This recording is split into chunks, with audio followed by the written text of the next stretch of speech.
You are listening to episode 4 of the Procrastinator's GhiBliCast. The first 3 episodes, covering Nazca of the Valley of the Wind, Laputa Castle in the Sky, and Grave of the Fireflies, were posted on the Procrastinator's channel. We decided to move the show over to my channel for more exposure, so if you haven't listened to those first 3 episodes, check out the playlist link in the description where you can listen to all of them. Otherwise, enjoy the My Neighbor Totoro cast.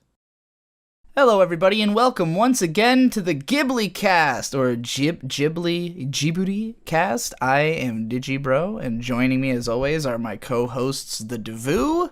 Hey, riding around on an umbrella. And Hypocrite. YouTube.com/hypocrite. There it is.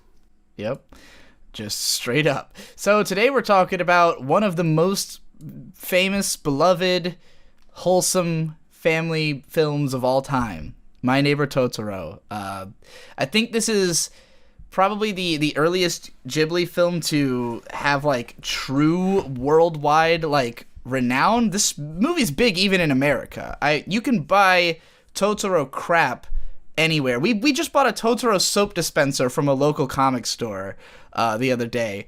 It's a big deal, just like Totoro's a big. I've tried to look to see if there is a cat. like actual full to scale size Totoro plush, and it seems like there've been some attempts, but none that quite do it just right, which is what I really want. I mean, a full size would be like the size of a brown bear or something. I don't give a shit. I will pay whatever percentage of $1,000 it would take. It would take more than $1,000, I think, to buy that. Maybe 2.5. If only there was a Ghibli fucking theme park, you know what I mean? Then they could have an animatronic one. So I'm gonna go ahead and guess from the fact that you want a giant Totoro that you enjoyed this movie. Yes. Finally, we're at ones I've already seen before. I have seen this one. I've seen it dubbed and subbed now. It's a good movie. I like it a lot. Because of course, it's a great movie. Hippo, had you seen this one before? I had seen it when I was, I don't know how old, but, young teenager, sort of. And I've only seen it once or twice on TV. And, I really like it. Here, my funny fucking statement on Ghibli, having watched it, on Totoro, having just watched it weeks and weeks ago for this thing, is, this is the Ponyo of Ghibli. Yeah. It fills me with so much, I just look at any frame and I'm big smiling. I'm smiling all day. I love it. It's so good and it's perfect. So is Ponyo just the Ponyo of Ponyo then? Well, I'm saying Ponyo because that's your the one you squee over. I feel similarly. I think that this movie and Ponyo have a lot in common in that they are the two Miyazaki films which are sort of focused primarily on like lighthearted fun, and there's not a huge plot element to them. It's a more slice of lifey and just following the characters having fun. I think like Mary Poppins is a pretty decent comparison for like story structure of kids in a situation, doesn't like necessarily have that much of a resolution, and big magical thing that flies around on an umbrella shows up and just gives them some whimsy to make it through. Yeah. There's definitely a bit of that Disney. I feel like a lot of these early movies were more Disney-esque than the later Ghibli films, just in that like they feel like they have similar marketing intentions of like create a bunch of really adorable characters and Indeed. And this sort of that unquantifiable magic element, this movie also, yes, as you noted, has some very obvious references to Alice in Wonderland with the cat bus looking just like Cheshire Cat and stuff like that. Yeah. So there's definitely some nods in there, which is interesting, because I'd always heard that Miyazaki wasn't the biggest fan of Disney, but maybe he just likes elements of it and thought he could do it better or something. I have no idea. Of course. Well, he obviously enjoys Disney's idea of going into the treasure chest of royalty-free collective unconscious Certainly. ideas and artistry and taking it and rebranding it to be your own thing. Yeah. With this movie, I feel like the easiest way for me to tackle it, I don't know about you guys, would just be to go through it chronologically, because Yes.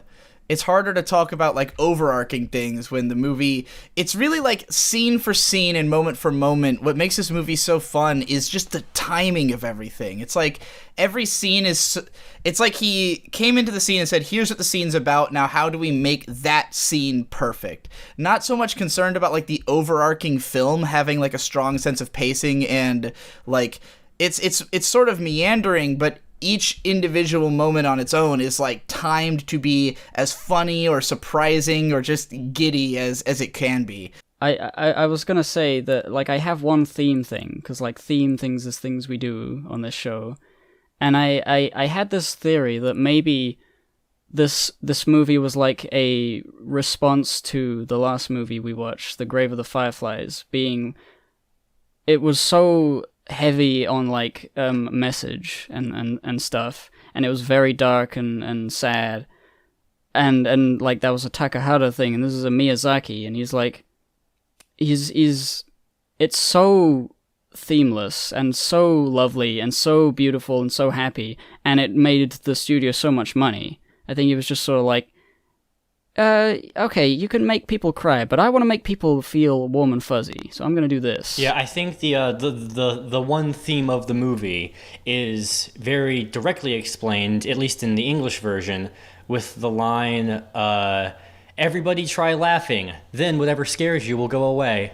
Yeah, that's definitely the biggest overarching like point of the film is if you sort of, your situation's what you make of it. If you don't let things get you down, then you don't have to feel sad. Just, you know, which is, it's funny. This movie is like a nega version, or like a negative of Grave of the Fireflies, so I guess that movie's a negative of this. There's the older sister, younger sister. The age difference is kind of similar to that of Grave of the Fireflies. They also walk around with an umbrella with holes in it, but not as many holes. Yeah.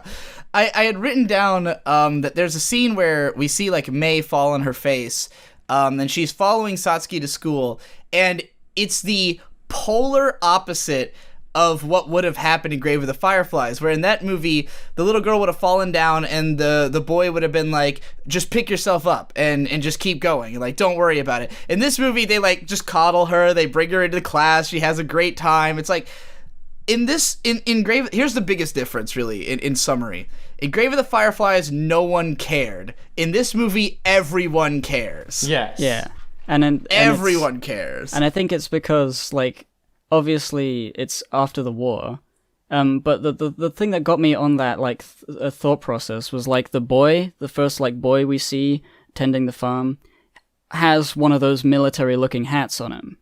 And I'm like, why does he have that? Is it like his grandfather's instead of his father's? Is the war like far away, or I don't know whether Japanese kids just wear things like that. But similar to the cultural notion of the American South, some people never get over a war that they've lost. Apparently, Oda just got in trouble for making a negative reference towards a World War II Japanese general, and Jump had to apologize for it because some people were offended.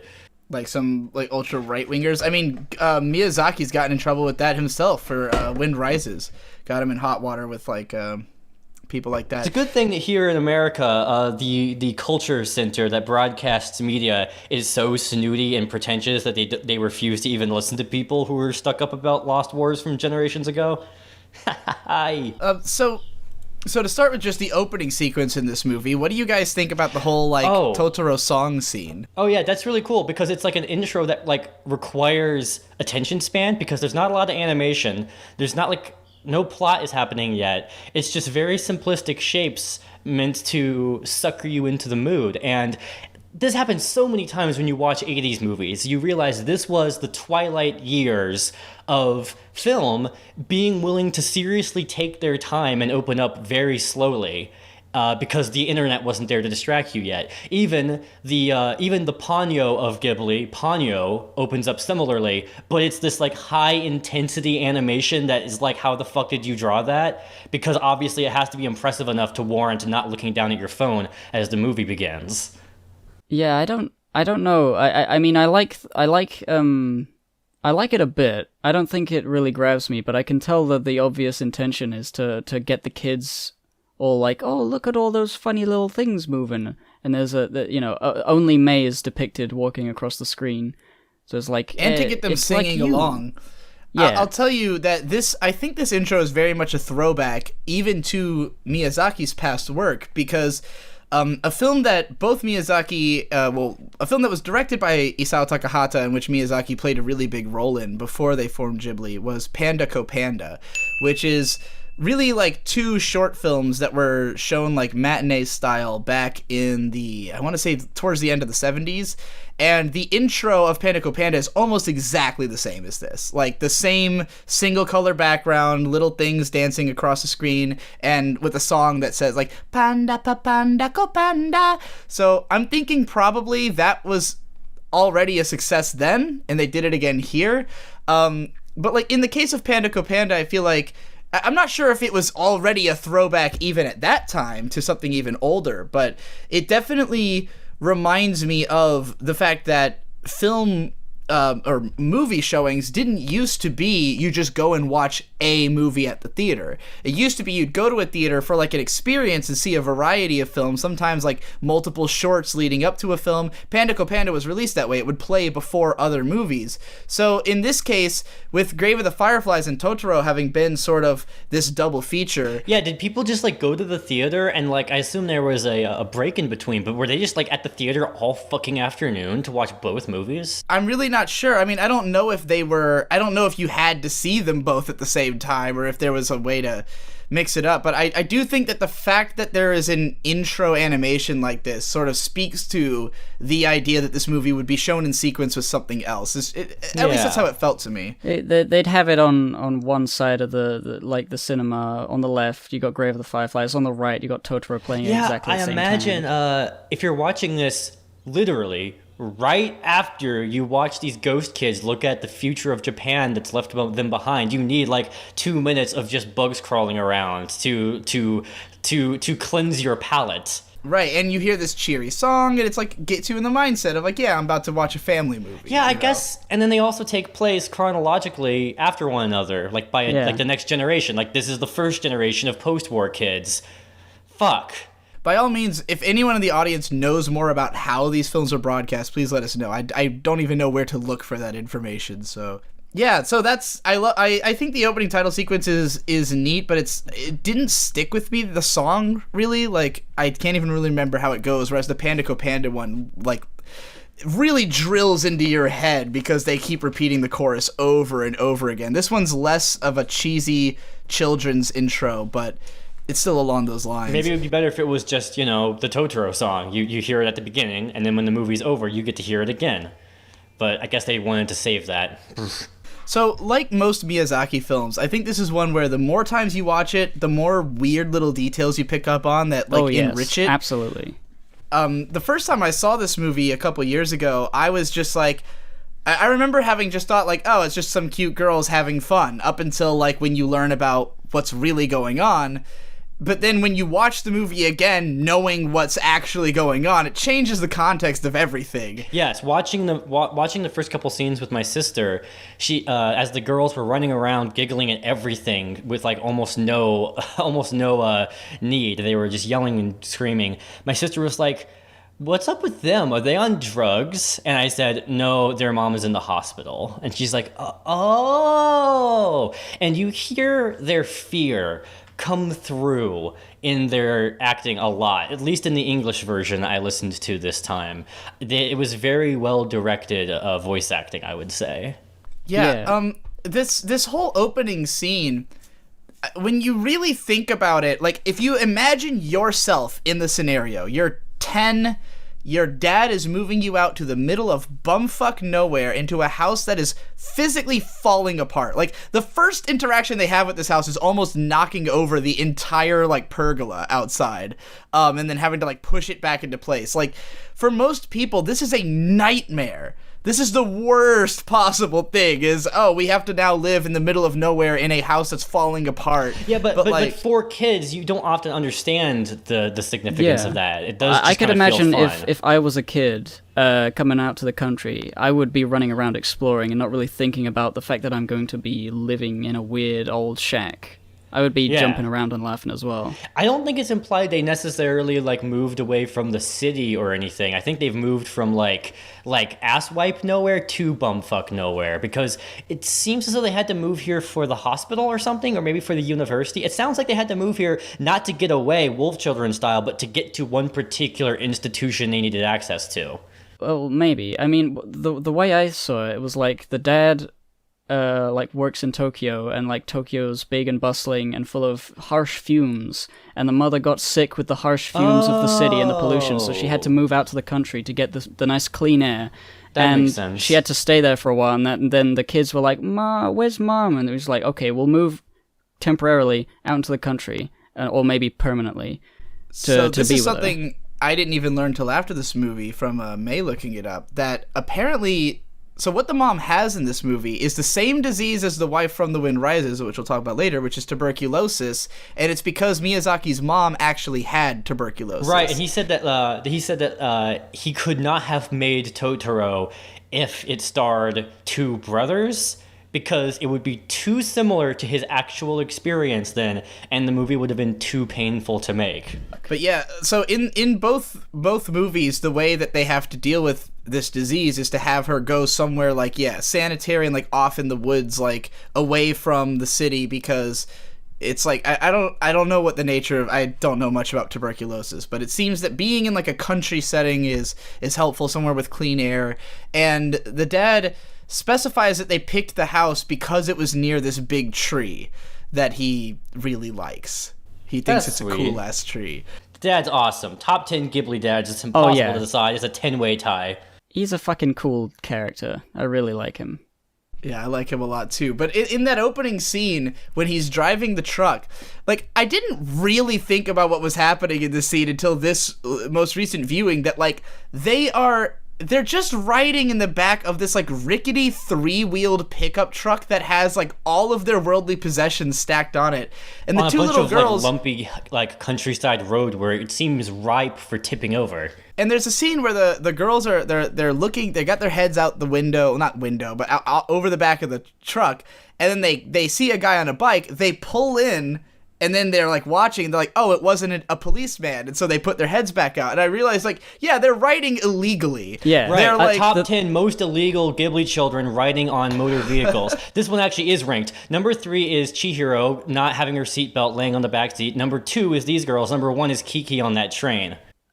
I noticed that, and it was just really great characterization for the dad and like his relationship with the daughters. Yes. Because they're not just in the back of a truck; they're like inside a drawer, like they're just Yes. fucked Underneath like, the chest. and like yeah. they could potentially, because they're small, they could have potentially sat with the dad, you know, maybe, or like with the other guy at the front, like and be safe and all that. But like the way they act later and the way that the dad interacts with them sort of paints this picture of, like, I can imagine them asking, "Oh, can we ride in the back? Can we ride in the back?" Like Satsuki would say, "Can we ride in the back?" And he would be like, "Oh, it's a bit dangerous, but okay." I've done but stuff if like you that see a for policeman, similar reasons if you as see a a kid, policeman, yeah. don't let anybody see you. You're not allowed. Oh, yeah, I've done exactly that same thing. Like, okay, you can lay down here underneath this table that we're moving as long as you don't get seen. I mean, I do that as an adult sometimes when we have something big to move. I've had Hippo, we've had you ride in my trunk before. Yeah. Oh, yeah, I forgot about that. You are a Ghibli girl. Oh, deservedly so. I would definitely watch a Ghibli movie about Hippo as a little girl. Anyway, the whole relationship he has with them, I feel like he puts a lot of trust in Satsuki. Like, he really is willing to, like, leave Mei with her because he knows that she will take really good care of her sister. And I think in this opening scene, as it went on, I increasingly got the sense that a lot of Satsuki's excitement here is being put on for Mei. Like, that, like, a lot of her running around the house act like when she almost knocks over that pillar and she's just like, haha, isn't that funny? It's like, because she doesn't want Mei to be scared that their house is falling apart. She wants it to be fun. Oh, I didn't even pick up on that. That's so cute. It becomes a little bit more apparent towards the back end of the scene where, like, throughout the whole thing, it's just like, again, this is kind of a nightmare scenario. Like, if you look at it a certain way. And for me, even as a kid, I mean, I moved a lot as a kid, and sometimes we were moving into a downgrade house. You know, like if my family wasn't going through the best of times, you know, we might have moved into a shittier house than the one we had, and it's not fun to do that unless you think of it. When we moved into one that was kind of like the house in this, where it was like an old shambling, like a big house in a shit neighborhood, but it was falling apart. But like the way my dad looked at it was like, oh well, I can rebuild it and I can do all this, and like let's look at the positive side. Well, it was a miserable time living in that house. I've told my fiance just yesterday, let's not make any house purchasing decisions at any point in our lives on the basis of renovations we could make to it over the course of a decade. Do not make plans like that unless you're someone who likes doing renovations by default. Well, and also you got to remember that even in a house where everything works, you are constantly fighting a battle against things breaking. Like, right, yeah, you're getting your money's worth by having a fixed fucking house. Exactly. If I had lots of money to like flip to like build like my dream house, it would actually be small, not grandiose, but everything would be made out of highly like durable parts that are easy for contractors to come in and fix. Yeah, and for what it's worth, I just moved into like an old ass house that's like super dusty, and it was interesting when we first moved in because the way that the kids just kind of like haul ass all over the place in this house is kind of what it was like when we first moved in. We didn't have our furniture set up because like it didn't feel like a house yet. It was just a big empty building full of dust, and like you know, when I'm trying to move all my stuff in, I'm just like in a rush and just like running around and stuff, and yeah, it was very familiar feeling to what these mopping girls the were doing floor in this movie. with a rag and running really funny. Yeah, and all this relatable shit of moving into a place, being in a car underneath some furniture that's being moved, and like your little sister trying to imitate your actions. It's all to rope you into this very realistic, grounded setting to contrast all the better with all the whimsy magical stuff that then, yeah. It pulls on things that like that a lot of people probably relate to, but is not necessarily easy to work into a quote-unquote plot. And that's what I think is great about a movie like this, that I think a lot of people would watch this and be like, oh, it's just fluffy, it's just a family movie, it's just fun, there's not even a story in it. How could, you know, I love Totoro, but, you know, it's a guilty pleasure, it's not really a great, thoughtful, not really, right. Not exactly, because most people love this movie, right, yeah, but nobody, I don't think people would necessarily approach it like it's Miyazaki's masterpiece the way they will with Princess Mononoke. Right, I guess you're right, yeah. You know, where like people really appreciate the movie for like its depth of like theme and plot and stuff like that. This one gets some free and depth character points by having a dying family member, because that means that you can much more unabashedly enjoy it. On the point of like, there's a story but you don't really notice it because there's the cute stuff happening. In my notes I have a series of things called Ghibli Details, which are moments of like at some points incredibly subtle characterization moments, like bits of animation that would go over people's heads if they weren't thinking about them, that characterize the people and the situation they're in, like to a degree that I'd never thought about this movie before. Like the amount of actually like sad stuff that's happening. I mean, it's not like sad, but like the whole story that's in this movie about the mother being ill and you know, them all needing to move to the country to be close to her is like, it's not at the forefront, but if you look at the Ghibli Details, you'll see it's secretly there all along, is what you're saying. Yeah, definitely so. And even outside of even that, just this is a scenario that you don't see depicted in film that much, even though it's something that so many people can relate to. That like, I don't think another movie has done a better job of capturing what it's like to move out to a place like this, you know?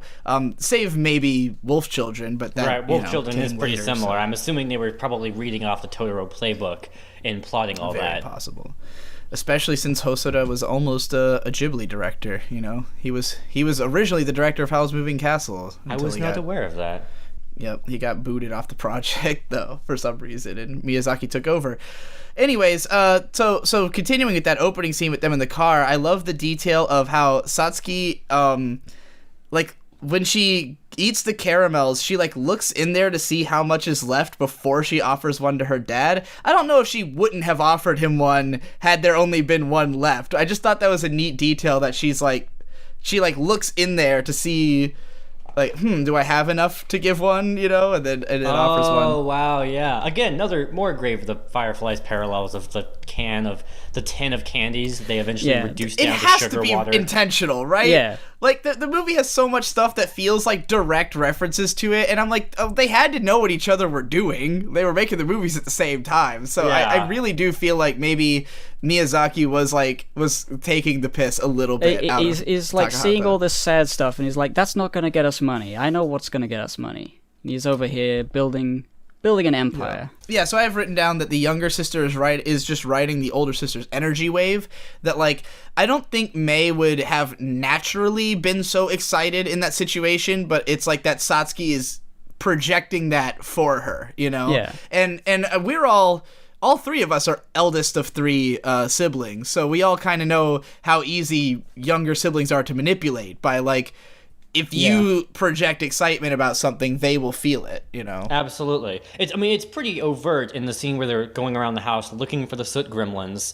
Satsuki, like, says, nothing here, and Mei steps behind her, like, coming to the exact same conclusions of the same rooms the whole time. Yeah. It's adorable. It's adorable, and it's really true to life. I've seen real kids like that all the time. Well, not all the time. You know what I mean? Right. So do you guys have any more notes about just the very beginning before the soot monsters and everything? I have my first Ghibli detail that I noticed that I really liked was the different methods of obeying their dad's instructions to take their shoes off when they get into the house. Satsuki walks on her knees. She doesn't bother to take her shoes off because she knows that she's like able to balance, or like as a kid she's confident that she can do that. And she's like, yes, I'm adult, I can do this thing without actually having to, you know, take the shoes off. And then the little girl is just like shaking her foot without even really thinking. Right. Then there's a bunch of times where Satsuki like does something that Mei cannot imitate because her body is not of possible ability to do it yet. When they get out of the car, Satsuki does like a front flip out of the car. Yes. And Mei looks at her with upset. She's like that she frustrated. Can't do it. She's like, oh, and she tries to crawl out, like she tries to wiggle out, and the dad just picks her up and is like, here you go, you know. Yeah, I love those details, and Satsuki is generally like impressive with what she can. Like walking on the knees like that, I'm not sure I could have done that at that age. Like I don't know if I would have been strong enough to lift myself that way. I distinctly remember trying that at some point after seeing this movie. I don't know where, but like I really do. Like I was like, this is harder than it looked. Yeah, it's actually pretty difficult. I mean, she does that whole opening scene. She is just bolting around. Like she does a lot of relatively impressive like physical stuff. I think it was to paint her as sort of like a tomboyish character. You know, she's. I mean, like all of Miyazaki's girls, she's free spirited. She runs around. She's capable. She can take care of herself. This is clearly the kind of girl that he wants to portray to young girls, is, you know, someone who is not like chaste and demure, but instead is sort of a go-getter, even if they can still be womanly, you know. I really like your point about her like being active and loud and you know, exciting for Mei's sake, because she doesn't act like that all the time. She's just sort of like, I feel like she's both in this like you know, cartwheeling sort of way, being entertaining and exciting, but also still being an actual kid and would probably like to do that anyway. I'm going over the movie right now, like rewinding a bunch of scenes. It's more in depth than I even realized. When they get to the house, they run out of the car, they get to the house, and Satsuki does a little slide to stop her momentum, like she digs her shoe in the ground to stop herself. And there's all of 3 animation frames of Mei looking at her and going, oh, and so then she makes a point to slide into the ground as well. It like takes all of like a quarter of a second in which this transfer of oldest sibling does thing, younger sibling notices it and then imitates it. It's happening constantly in this whole scene. Every frame a painting. Yeah, I wrote that as well. One of my favorite moments in the movie is after this, or at the tail end of this opening scene, when the girls are just rambunctiously running around this house for like a solid 10 minutes. Then the old lady shows up, and Satsuki immediately like brushes her skirt down and like tucks her shoulders in and bows very politely and is like, "Oh, hello, Mrs." And she's like got blushy cheeks. It's like she sort of understands that the expectation of her is to act more girly and to be like more of a proper young lady, and like it's not even a problem for her to do that. Like, she's not upset or you know, in American media, the tomboy character usually rejects girliness outright. Whereas in Ghibli movies, rarely do you see that. They're usually willing to embrace both sides, which I'm really happy about because I think that's way the fuck more realistic. Anyway, any more notes about these scenes you guys got? Oh, I have one little cute thing. When Satsuki, her dad says, "Could you open the back door?" And she says, Of course I can find the back door. I'm a big girl. I know what I'm doing." And then she runs right past the back door and then has to turn the corner and come back because she missed it. I didn't even notice that. That's great. I love how over the course of this scene, when the soot sprites start appearing and stuff, if each character kind of goes off into their own world subtly without realizing it, that like Mei starts noticing things that Satsuki isn't seeing. And like Satsuki's just kind of running around the house. The dad is oblivious to what either of them are doing. He's just working, he's moving stuff. Satsuki's having her little exploration, and then Mei is totally distracted into another world. And then like by the end of the scene, these characters all have subtly different understandings of the situation they're in. And when the old lady like tells them the legend of the soot sprites, there's a very different understanding between the three of them, because Mei knows that this is real. She has seen them. Satsuki is playing along for Mei's sake, and the dad is as well. And this is all going to come to a head later. Well, hold on. You're saying that Satsuki Totoro hasn't seen the soot sprites? Or did she? No, she did. But Yeah, I don't think they she yelled thinks, into the room. I don't think she thinks that they are what the old lady thinks they are. Right. Like, So- I don't so, think like, she thinks they're Satsuki saw like them- magic, you know? Right, Satsuki saw them the first time, but she didn't see Right. them the second time like Mei did, I think. So, like, she was Right. not quite sure about it. And she only saw them like scatter in the dark. She never like got a good sight of them. Like, she seems to be under the impression that it might just be bugs or something like that, you know? Whereas Mei seems more sure. And this is why later on, when it's gonna become like sort of, I would say, the main conflict in this movie really is that at least early on, Mei believes in Totoro and the other two don't. Well, that's not how I read it at all. Wait, did you watch sub or dub? I've seen both. I think I watched sub this time. Yeah, Okay. we watched sub this time. My first time was sub, but the second times I've seen it since then were both dub because I prefer the dub much more. So, you know, different nuances of character attitudes can come through that way. And I think the way that I interpret the level of piss that the dad and sister are taking towards the beginning is me sort of projecting Ponyo-isms onto it. And Ponyo characters are just like, oh, magic shit. Oh, there's the goddess of the entire oceans. Gotcha, right? So I get a pretty similar vibe from Totoro. It's not nearly as explicit and overt about it as Ponyo is, but it seems like the tone that they're going for here is we're not here to deal with the whole tension of characters not believing in magic shit.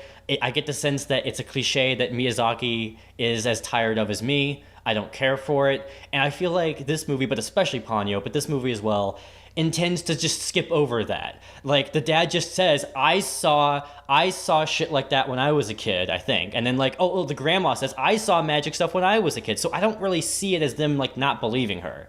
The thing is with that is like you could take it two ways. You could take it that they are telling the truth, like the adults are like, yes, I've seen them, I know, and agree that these things are real. But then you could also take it that they are talking to children and they're just being like, this is a fun little thing for Mei to believe in. Let me go ahead and go through this whole thematic through line, because this is one of the things that comes up several times in the movie. So I'll just do my whole stance on it, because in that early part, I think the old lady very much does believe in these things. Like, she's someone who's trying to keep perpetuate the sort of old ideas, the old Japanese spirituality. Miyazaki often has older characters who like kind of like the old guy from Laputa, who's like, the earth has tiny voices that you can listen to. Like, he tends to have older characters be more attuned to the spirits in the earth. So I think the old lady's being serious. I think the dad is open-minded. The fact that he moved here because there was like an old tree here, like, means that he definitely has some belief. He says lots of hippie things like, oh yes, this is a tree from back in the day when mankind and trees were friends. Yeah, I saw you wrote you weren't sure if that was ever the case. Yeah, was it? Like, in Paleolithic times, were we already, like, burning trees down and shit? I don't know. I don't I think really in know. Japan there was at some point there was, the thing where they tie like ribbons or whatever around big trees. That's like a ritual thing. Giant trees are considered sacred for sure in like Japanese, like the one that Inuyasha got stuck to. I don't know if either of you's ever seen Inuyasha, but the series starts with him pinned to exactly the same sort of giant tree that's in Totoro, by like a magic arrow by a priestess. Anyways, I think that when Mei tries to explain having seen Totoro, I think that Satsuki doesn't believe her, and the dad is at first confused, and I think that what they are concerned about is that if, like, they don't want Mei to lie. Like, I think the concern on their part is, like, if she's lying, then we should do something about it, but at the same time, we don't want to accuse her of lying because she clearly believes in what she's seen. So, for now at least, we'll play along and we'll embrace what she believes, because Satsuki doesn't end up seeing Totoro until he sort of visits her at, like, her lowest moment in the film, and the way that she reacts to him is, like, only now does she fully accept it. But I think that the reason Totoro was able to appear before her is because she didn't reject it when she talked to Mei. Because this movie has the opinion that the only way you can see magic is if you believe in it.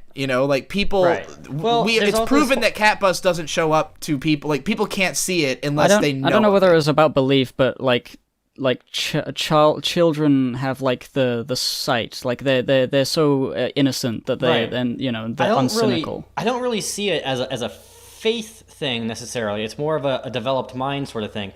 You know how like toddlers can like hear a plane like several miles away and no one else can hear it? It's because it is going into our ears, but our brains have like overwritten the ability that we've just filtered out all the clutter, right? So it's more about the open child mind rather than like a capacity to be open-minded intellectually. I think Fairly Odd Parents has a similar mythology setup. That would make this the Fairly Odd Parents of Ghibli. It's funny you say that, because I was going to mention that Kanye West and Kid Cudi... Kanye West just put out an album called Kids See Ghosts, which has like Japanese, like a Japanese themed cover. In fact, the cover art of the album is drawn by the guy who created the super flat genre style. Point being that Kids See Ghosts is in reference to this idea that, yes, like, this Japanese spiritual idea of like kids are more attuned to the earth and spirits, and because they haven't had their minds sort of clouded by perspective, that like adults develop perspective, but it shifts them away from necessarily seeing objective reality, because you're constantly perceiving things through the lens of how you understand the world as opposed to what it is. That's why I did not at all, even when I watched the sub, interpret this idea that it's about the tension of whether or not they believe. And it is my understanding that you consumed serious levels of drugs before your most recent viewing, so I'm going to go ahead and value my perspective and the one a bit before more. it. Well, I just thought that it reminded me of, magic in film, it is widely understood, requires rules. And usually the rule is, if you believe in it, it works. And Spirited Away has an element of that as well, where like your faith in your ability to do things is a part of how you can do them, and there's always bizarre rules, like when she's not allowed to look back when she's leaving the place, like in reference to both the Old Testament and that one like folklore thing about the guy and his wife and the devil. But in order for the magic to still feel magic as opposed to science, it has to be vague enough that it's not a defined rule. Nobody says, oh, if you don't believe, it goes away. it's more just like if you're childish, if you're a child, you're open-minded, and that's why you can see this stuff. The you know? world as I see it portrayed in Totoro is like, I really think of it as going out of its way to depict a world where there doesn't need to be a tension between the supernatural and the natural. People just let it happen. Maybe it's easier for me to see this as like someone who was raised with like, faith and belief in a god, right? And I see it in lots of people I grew up around. This whole idea that you can just sort of let that ride and you can then, spend 99% of your day going about life in a very realistic way as usual. It doesn't actually interfere all that much. It's like the dad doesn't need to see the ghosts. He has a job to do. That's part of what it's there for. I agree with that, but I don't know whether the point of it is that people agree. It's just that the main characters are children, and like people is like, there's no harm that they're this young and thinking about this stuff. Because I get that, realistically speaking, it wouldn't make sense if any sort of children could actually see paranormal activity, then people would immediately descend upon them doing tests, and they'd figure out how to exploit this to predict the stock market or something, right? But I remember first coming to terms with this watching Steven Universe, actually, because that show is so like it shoves its pre-planned world building in your face so much. It made me consider the fact that we just have like these magical space rocks with tits walking around all over the place, causing quite a bit of ruckus sometimes. And it seems like no humans other than this one, conspiracy kid are interested in investigating it, which is not realistic at all. There's a giant continent-sized crater in the middle of Russia, and no one's like getting to the bottom of this, right? No one's found out about the cluster. It's sort of a suspension of disbelief you're just supposed to take, that everyone is just sort of letting this ride and allowing only the main characters to walk through this narrative themselves. I gotta tell you, there is a reason I want to believe in the idea that that the dad doesn't completely believe in the magic being real, wholesale, and it's simply that it's such good parenting, because most parents would probably have told, or not even that most parents, but I've watched people just who don't believe their kids, and it damages the trust you have with them. Like, maybe she didn't see Totoro, but she clearly saw something. Yeah, and so that is good parenting. I think it's just the fact that he trusts her and it doesn't want to, alienate her by telling her that she's lying. He's just I'd rather totally just agree with believe that. in whatever she sees. The thing is, I still want to believe that it's not an issue of like faith conflict, because I don't like that cliche in general. But I do agree that even if that guy used to have a sense of magic when he was a kid, so it's not really a stretch for him, right? Especially since he went out of the way to move into a magic house. I still agree it's very good parenting. He's being very open-minded with them. I totally agree with the good parenting thing. It something about like the way that people are realistic and reasonable makes like the magic feel more magical. I think that's the way that's like the quote unquote magic feeling, is that the world is grounded, and the characters are so realistic and so well observed from like real kids. It's just like, oh yeah, that's how they would act. What's great when about the magic it stuff happens is like, yeah. It's that the magic isn't escapism. It's not being used to run away. Like in like American media, most of the time it's like no one believes in you, so you run away to this magical place where people do believe in you. And even a lot of modern Japanese media. In this movie, it's like, no, the world we live in is magic. And if you believe in each other and you believe in this world, then you can utilize that magic to help you. And it's like another fucking negative parallel to Grave of the Fireflies, where everybody is a cynic and everyone doesn't care. And in this, everyone is so reasonable and helpful and like community focused. Yeah, a biggest example of the shittiness of the whole people don't believe in you tension that I was describing. And it's sort of a natural problem that arises when you have the majority of characters naysaying and being down on the main characters for believing in something that seems implausible. It comes out a lot in Christmas movies, where Santa Claus is canonically a character, and like some of the main characters talk to Santa Claus, and then there's like a whole arc of like a bunch of characters not believing in Santa Claus, because because then when there's a tension of people not believing in the magic concept, you then want to ask yourself how Santa Claus delivers presents and people don't notice that. Yeah. You know what I mean? Like that's the problem that arises when you have people like going out of their way to naysay magic when the effect of the magic on the world is clearly felt. It's like it makes no sense. I hate it. The thing that's so great about Totoro is that if you think about it, he might not be real. It might completely be fake and just in their heads. Even like the fact that he has their umbrella, they may have just lost the umbrella. But then how'd they get the corn there? Oh, how'd they get the corn? Yeah, there? corn that makes was it to literally them. done. Is there like a name for that trope? Like the one grain of wheat that proves that you did go flashback to the Middle East, to the Middle Ages for the Carmen music video? Like, yeah, that's the way I was thinking until I remember. Yeah, the corn bit was like, what do they do there? How'd they do that? Yeah. I love, speaking of Grave of the Fireflies again, so in Grave of the Fireflies, there's a moment where the little girl grabs a firefly and crushes it, and it's a metaphor for whatever. Oh, yeah. In this movie, May crushes one of the little soot balls, and it's like all over her hands, and it doesn't matter because the movie doesn't care. It's not trying to say anything. I just thought, like, that really, that was the moment that most to me felt like it was taking the piss out of Grave of the Fireflies. And also, like, fireflies, bright little bugs, soot gremlins, literally the complete opposite of bright little bugs, darkness bugs. And there's no consequence to crushing them because they can form back together, and they are just my assumption is that they're like these zero-dimensional like entities with a soul that just floats around and just accumulates dust as they run around, something like that, you know. I would say it's more of like, you know, that idea of like we all, like all living things kind of are sharing the same soul, like that kind of Eastern philosophy, Alan Watts kind of stuff. It's like when you know, if you crush one of these soot balls, it's like its soul is just returning to the collective Earth soul, and it will be just put into another soot ball. You know what I mean? Yeah. That's the kind of impression I have. Like, what is it, like the quantum soul theory, that like if you die, you just go somewhere else, reincarnation? Yeah, kind of like that, except that it's just, you know, contained within the Earth itself. Anyway...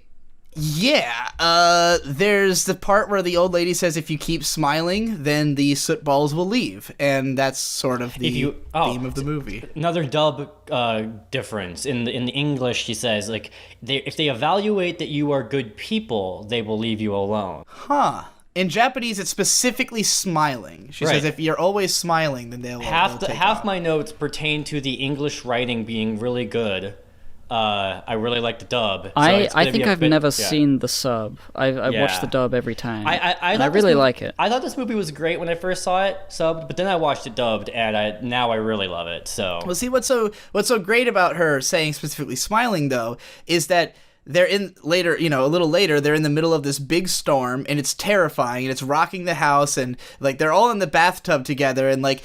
Again, this should be a nightmare scenario, and May's starting to get scared, but then they both keep like cracking jokes, and oh, I love it so much. Neither one of them accuses her of being afraid, but they're both cracking jokes, and she keeps insisting, I'm not afraid, guys. I'm not afraid. Like, she has seen through what they're trying to do. She understands they're trying to comfort her, but then they win out, and they just make her laugh, and then all three of them are laughing and smiling, and all the dust sprites fly away because they're smiling. So, you know, it's so good. What a fucking magical scene. After that, we meet the little boy, who, it's interesting that they gave him, I'm really glad that he takes such a back seat in the movie, because we learn more than enough about him in spite of it. You know? The way that he's set up, you kind of think that there's going to have to be like some long dialogue scene with him and Satsuki, like, coming to some sort of terms, but no, he just sort of helps out at the end, you know, like he's sort of having his own little arc in his own little movie.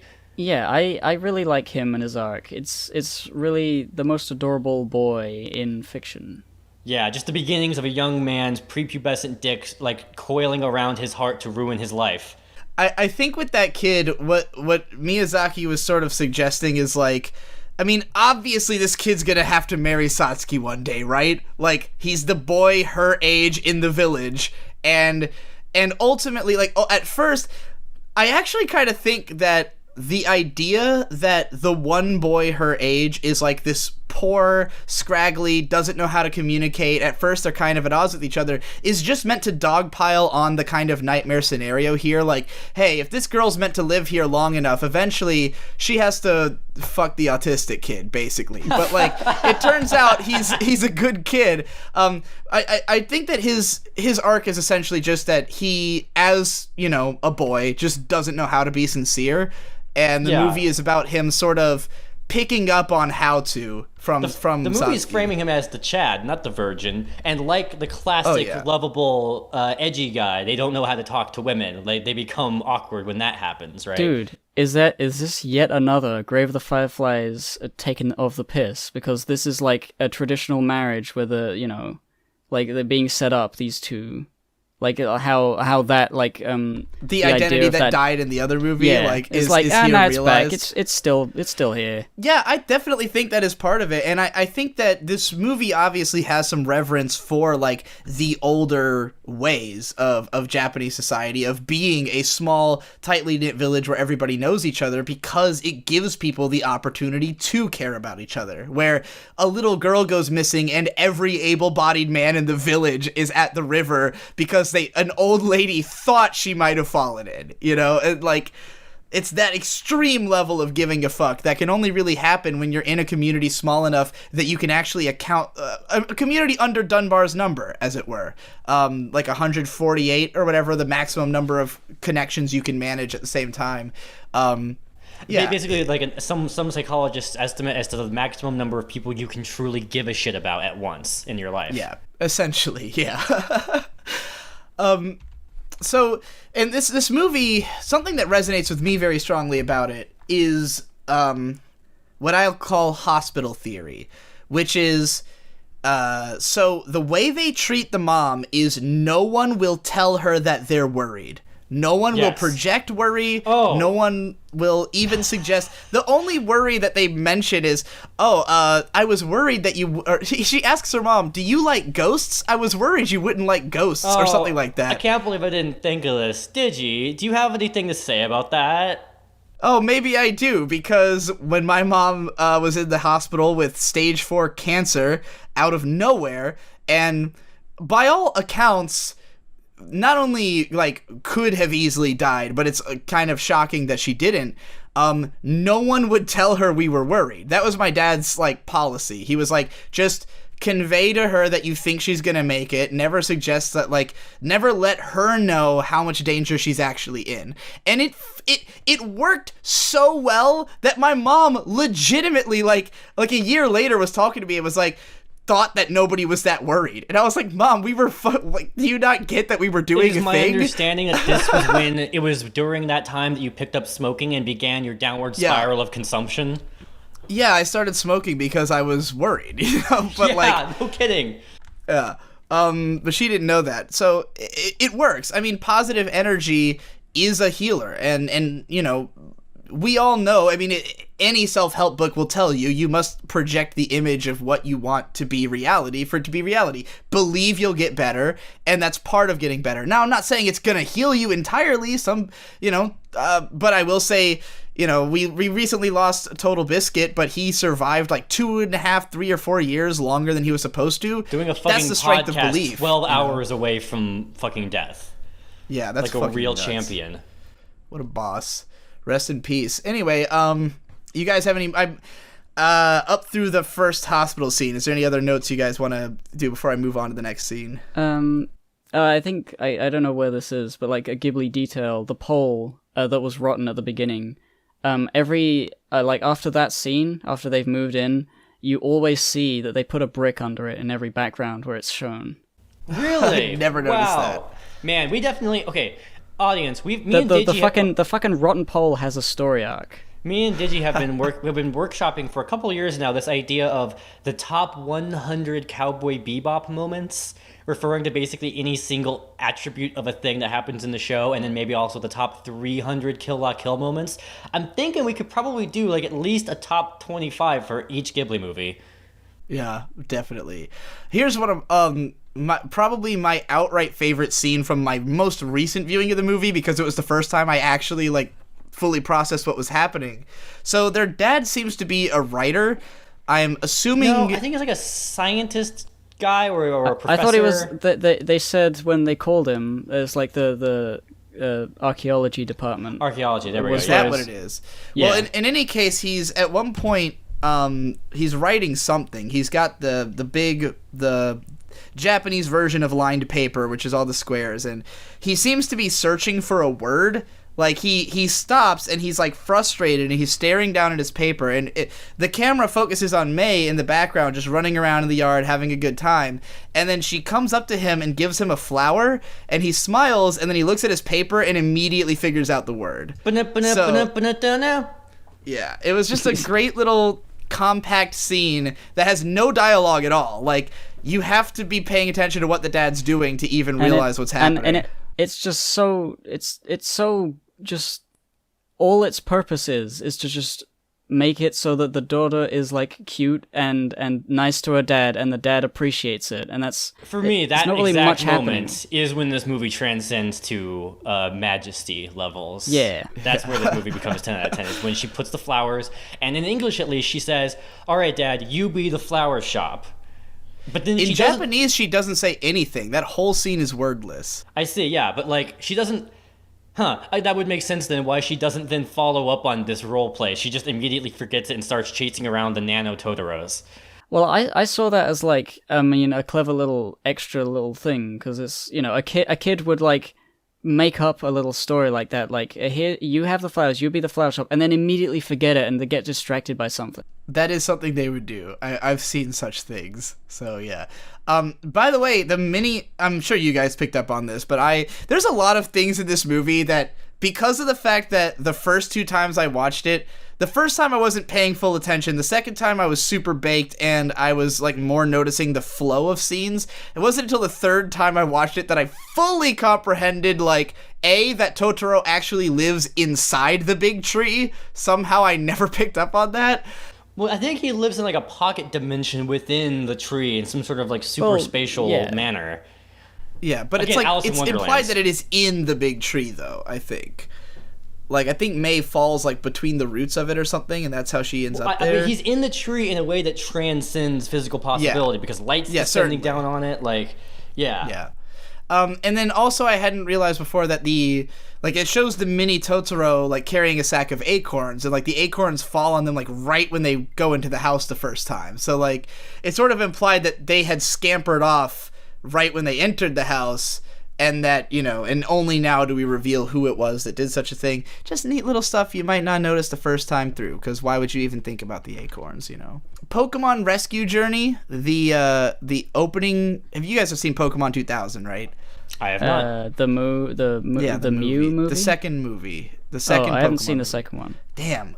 Well, the little Pikachu short film that happens before the movie, like, wholesale copies the way that May, like, tumbles down the stuff to end up in the tree. Like, the little tunnel that she falls through, like, that movie starts off with the Pokemon tumbling through a tunnel in exactly the same way. So that's pretty cool. This is a reference, you know. Totoro's the greatest monster design of all time. I would agree. He's like the Sonic. He's got the perfect, easily drawn smile. So, like, kids can draw him. They just draw like an egg and like a couple lines for his face, and it's like, hey, it's Ghibli, so they can draw him. But, like, he's got, you know, you look closer and he's got a lot of detail, and the way he moves his mouth is like he's got big old teeth, and they're not just. They make sure not to really just good. Make him, you know, fluffy. He also has some sort of sense of anatomy going on. You know, you get the sense that, he's got he's got a poof tail. There's a lot of things considered as to how he would, like, biologically work, and he's very calculated to not just be that kind of cute, but to sort of be in the same frequency as the sort of ugly cute thing that people manufactured pugs for. Like the fact that his voice is so deep and he's all growly and gross on the inside. It's the teeth that really sell that he's like a monster. It's you know, like, he's it's cute, but he's scary. It's the at the same cute time. intended for women to find cute more so than men. I remember the first time I saw this on TV. My mum was watching it, and she was like getting really scared that the little girl was going to get eaten by Totoro because his mouth opens real big. It's That's like, definitely no, part of it, yeah. It's like it's a bit of danger there, but like Yeah.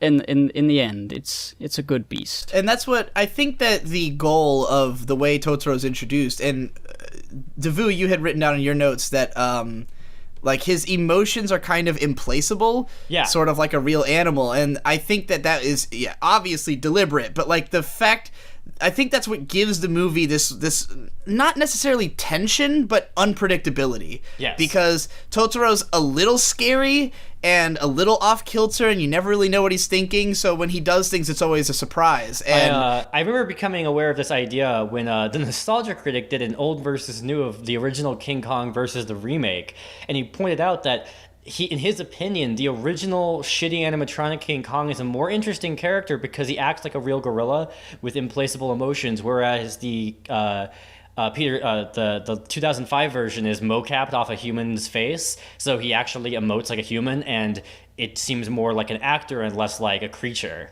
Like the things that Totoro reacts to, he reacts to in a way that you don't know whether he's about to like pounce like a cat, like he's really upset, or whether he's like really excited. Like when the raindrops fall on his umbrella and he tenses up. You don't know whether he's scared or excited or happy, but you know something's happening. You know he's like. And then when you get your answer, it's really satisfying. Cause, like it's the sort of like design that a kid who hasn't had like a bad experience with a household pet wouldn't be afraid of inherently, but like people who have had like bad experiences with animals are like, oh no, I don't like this. This is scary. This is a big scary guy. I have written down that I think Totoro just is Hayao Miyazaki. Is this gonna be a running theme? Like, which giant blobby animal is going to be Isao Takahata at this rate? Oh, he'll definitely be one of the Pompoko tanukis, growing his testicles to the size of his body and flying around. Wait till we get to that movie. You're gonna see a lot more testicles than you've probably ever seen in any other movie. Have did you both notice the testicles on the cat bus? Yes, on the cat bus, of course. Yeah. See, my fiance is definitely gives me the perspective to know that this is the monsters were definitely designed to be the same kind of cute that women like, because Cole, she very much insists that anything that is fluffy and cute and would anatomically have testicles must have the testicles drawn and the X that is the mindset of Japan. For whatever reason, Japan. They always draw the asshole and testicles on animals. Oh yeah, if you want to draw any cute character and you want my fiance to like it, just draw the X for the asshole and it'll go up like 2 cuteness points in her opinion. Yeah, I don't know what the deal with that is, but it's very much a Japanese culture thing. I'm glad that they didn't give Totoro testicles, though. I'm glad they didn't do it for all the Pokemon. Yeah, same. Oh, no. I think that's because I think in both cases it's because they knew they wanted it to be globally marketable, and in the case of Cat Bus, it's hidden well enough that if you made a toy of it, you don't have to put the testicles on it. No one's gonna notice, Yeah.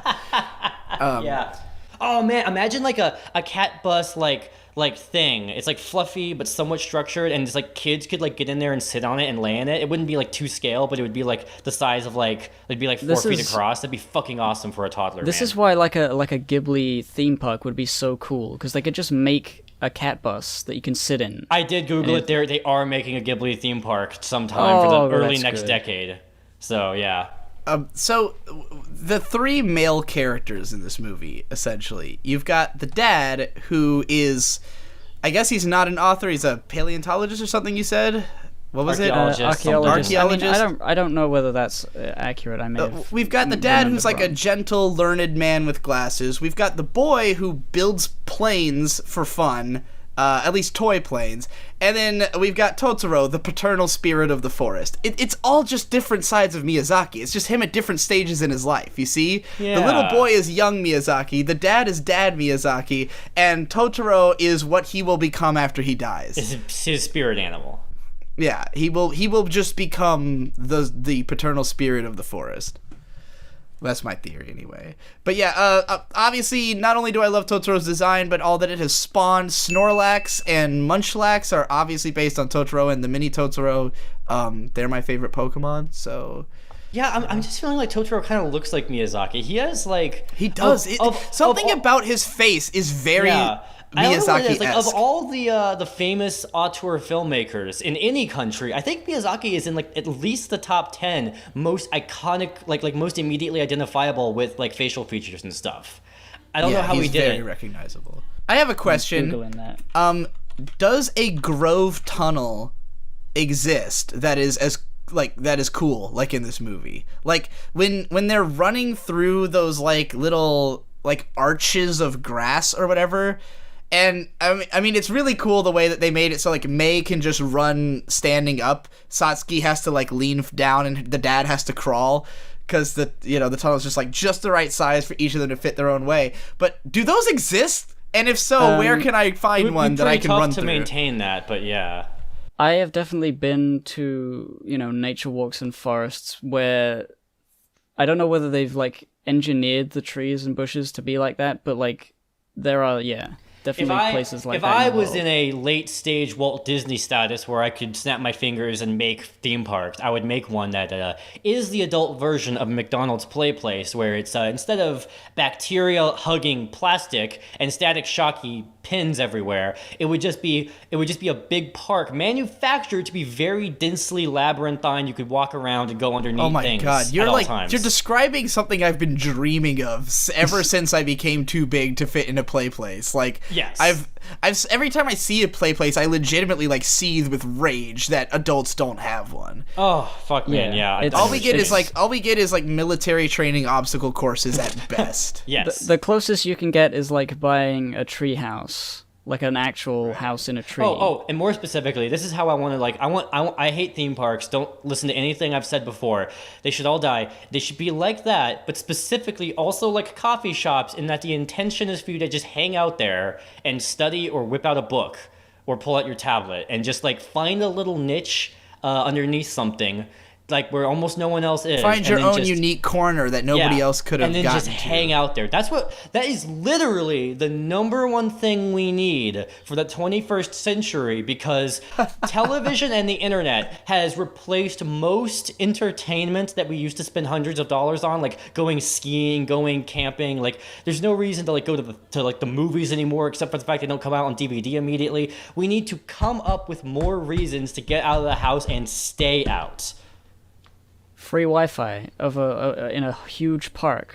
All right, so I really love the dad's romanticism over the tree. That like he literally says, "I moved out here because I saw this tree and thought it was dope," and that's something I feel like I would say. Like, I just really relate to his logic, you know. Yeah. I mean, I love trees. If I found like going around.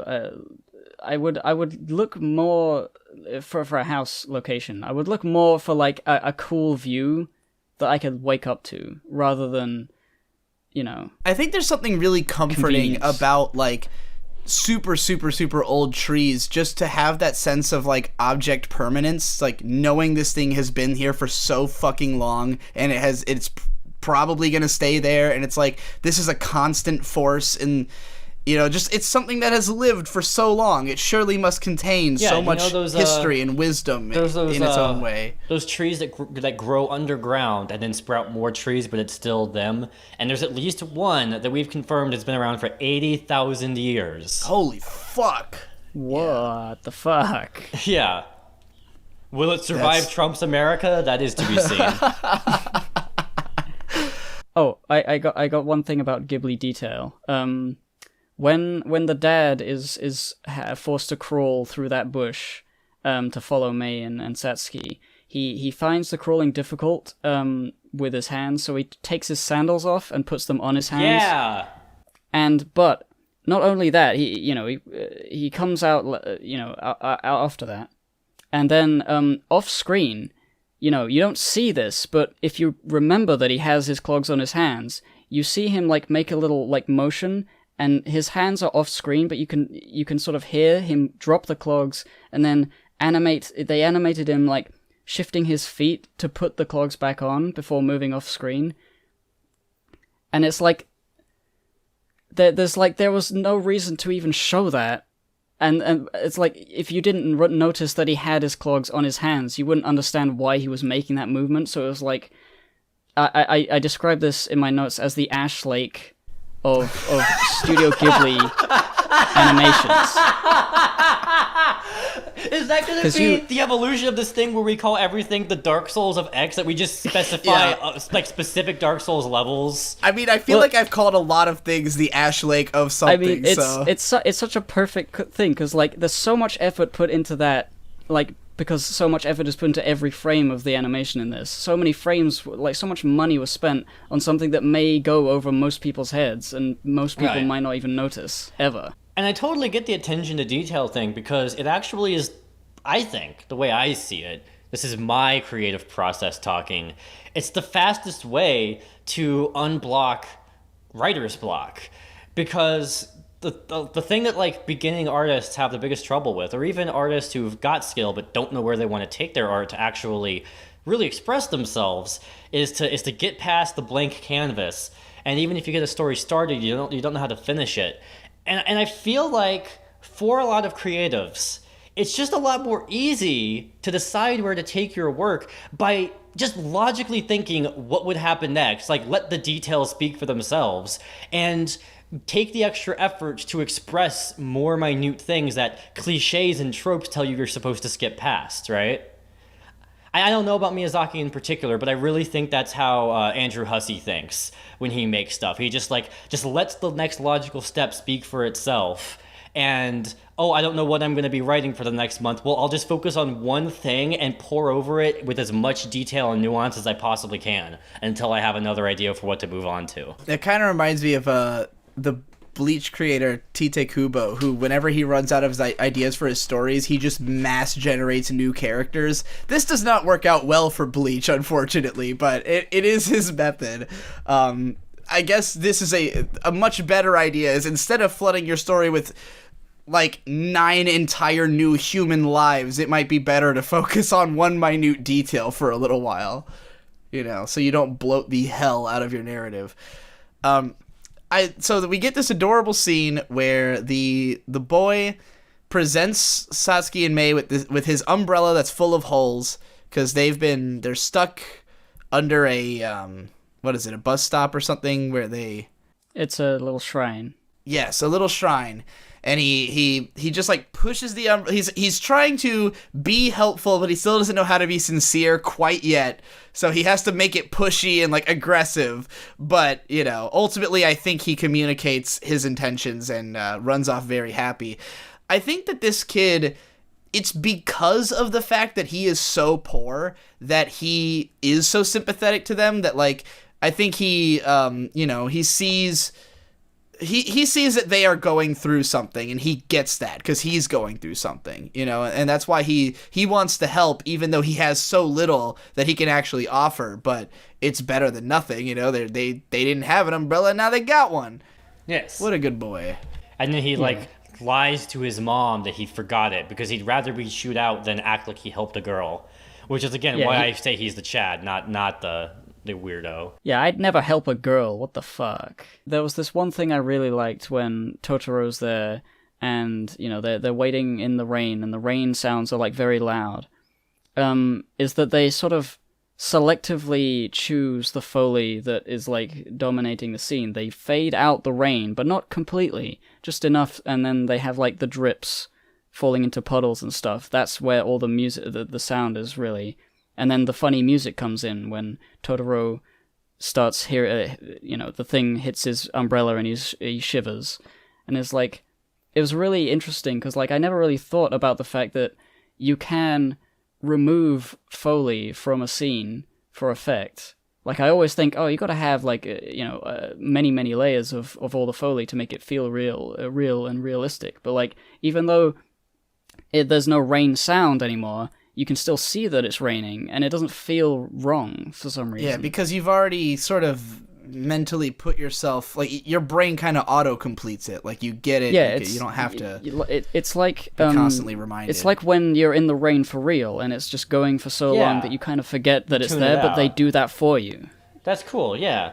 The whole bus stop scene, obviously the most famous scene, and I think in part because it is the one that reminds me of Alice in Wonderland the most. It feels like a 20th century, well, a mid-20th century take on the same kind of tone that story always goes for, of long, awkward, often very silent scenes of a weird but strangely relatable thing happening with small girl and weird, majestic, creepy creature.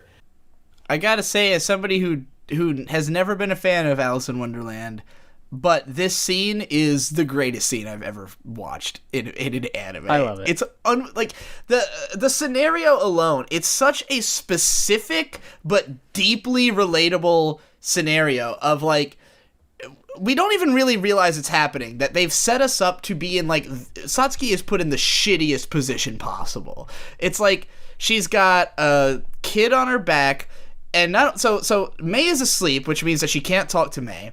She's also carrying her, and because of the way her umbrella is situated, she can't really move. She's like in this weird slunched forward position that looks super uncomfortable. Her dad wasn't on the previous train. God knows, not only do they not know when he's gonna show up, but we also, she's trapped in the rain.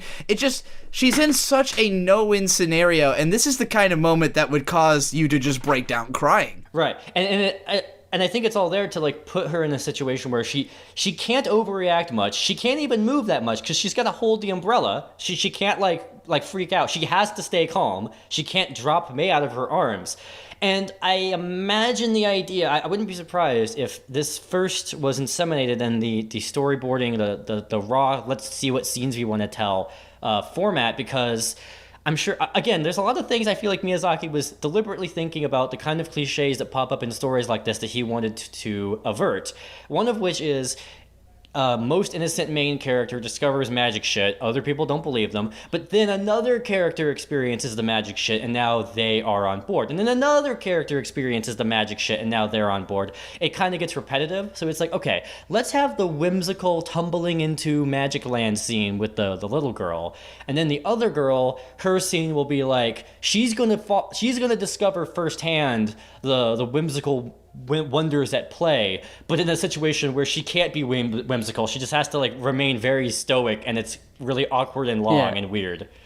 I really like when she just first notices that there's like a weird hairy thing out of the corner of her eye underneath her umbrella, and she can't really move to see it.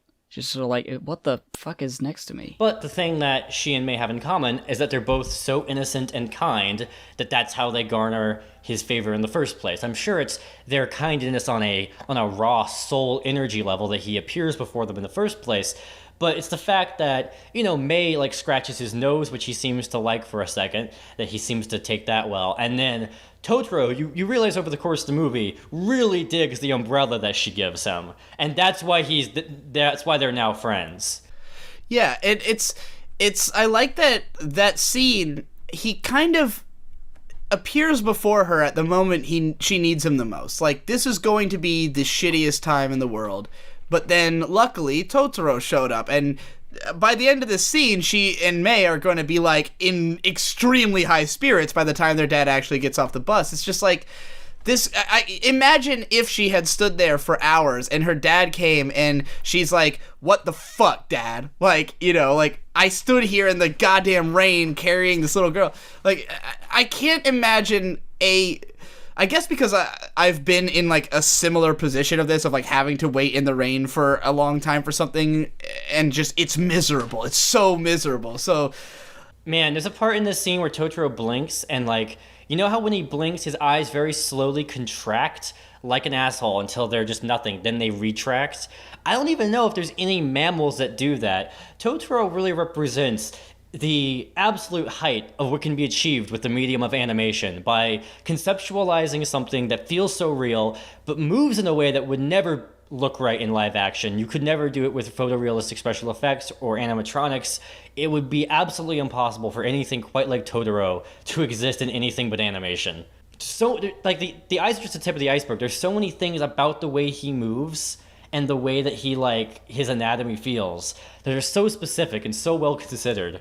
I love the forced kindness that Satsuki pushes onto Totoro in the same way that the boy did on her. And this is a very Japanese thing. Like, something I always find really heartwarming is any movie or show, especially Japanese ones, where it's just about good people who are all, like, the main conflict between them is that everyone is so self-sacrificing that it's like, no, I have to sacrifice myself for you. No, I have to sacrifice myself for you. Like, there's a lot of anime like that. And in this movie, we've got, like, the boy who just drops the umbrella and runs. He's like, there is no takebacks, there is no argument, you are taking this umbrella. Satsuki then does the same thing to Totoro, but she tricks him into thinking that he's helping her by taking it.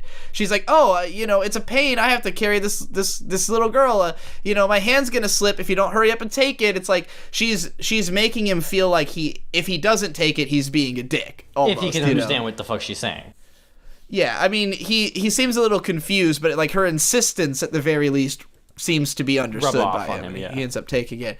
And then, of course, this escalates to... The scene is just... It's so well done because it's so long, and there's such an arc of Totoro that he didn't just show up to be a cute magic thing and save her from this shitty scenario. It's because she gives him the umbrella, and he has fun with the umbrella, that he gives her something in return by summoning the cat bus. It's like...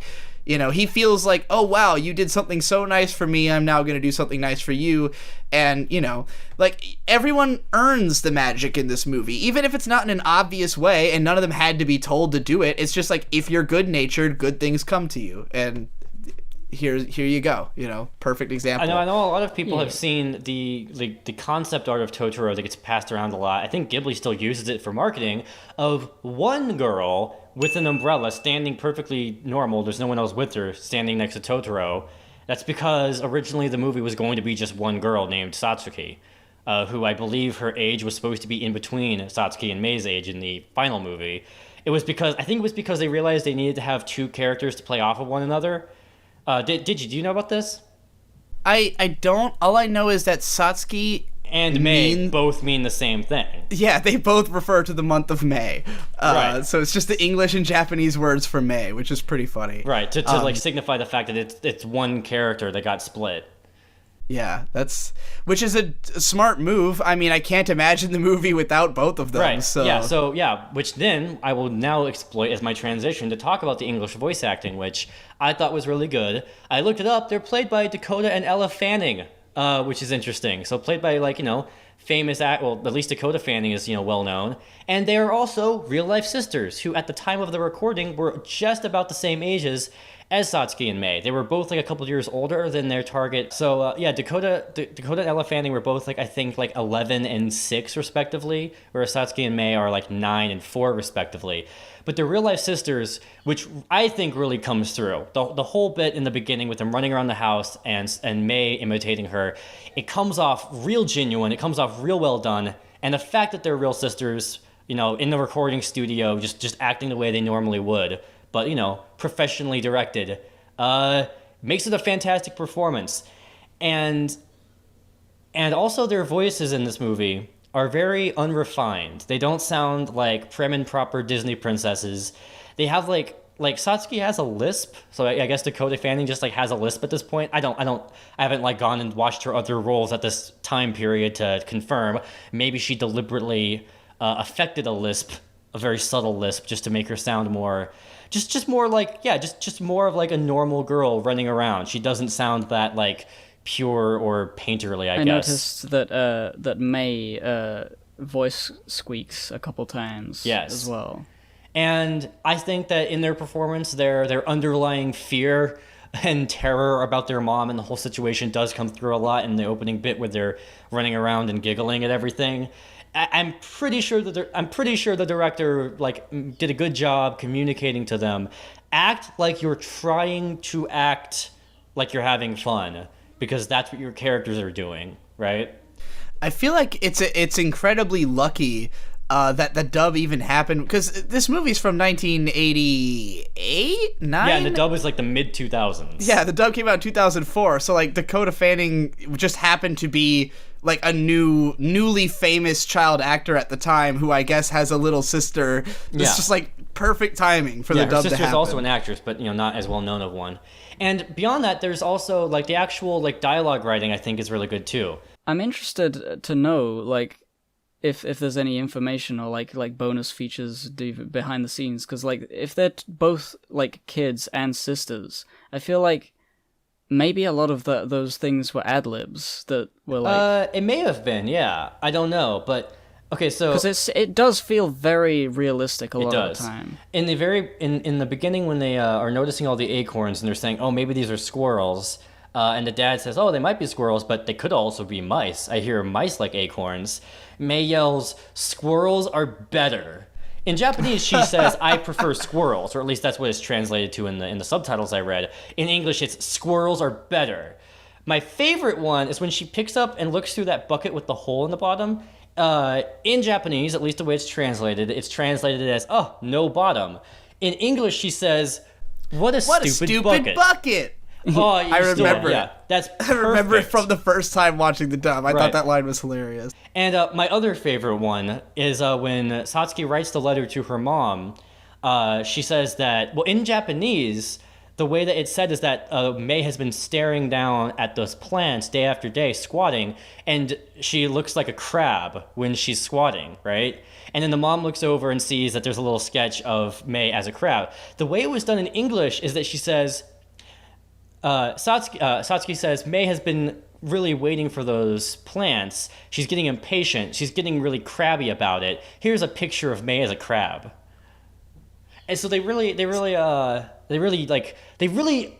interpreted a lot of this to Americanize a lot of the dialogue, and I prefer that so much more. I like this idea of, like, I want subtitles to be as unobtrusive as possible and to not interfere with what the intention of the Japanese writers is. But if we're going to go all the way to dubbing, I would like a lot of stuff to be interpreted if you think you can do a better job. And if it's not your thing, then you can just switch to the sub. Right? Or not even necessarily a better job, but just one that is more relatable to American. Right. Like, if there's room to change that. Oh, like the Ace Attorney games. They're probably my favorite instance of a localization that just straight up tries to imply that this is somehow taking place in America. Eat your hamburgers, Apollo. And they do a fantastic job, other than the third game where they throw in a bunch of pop culture references.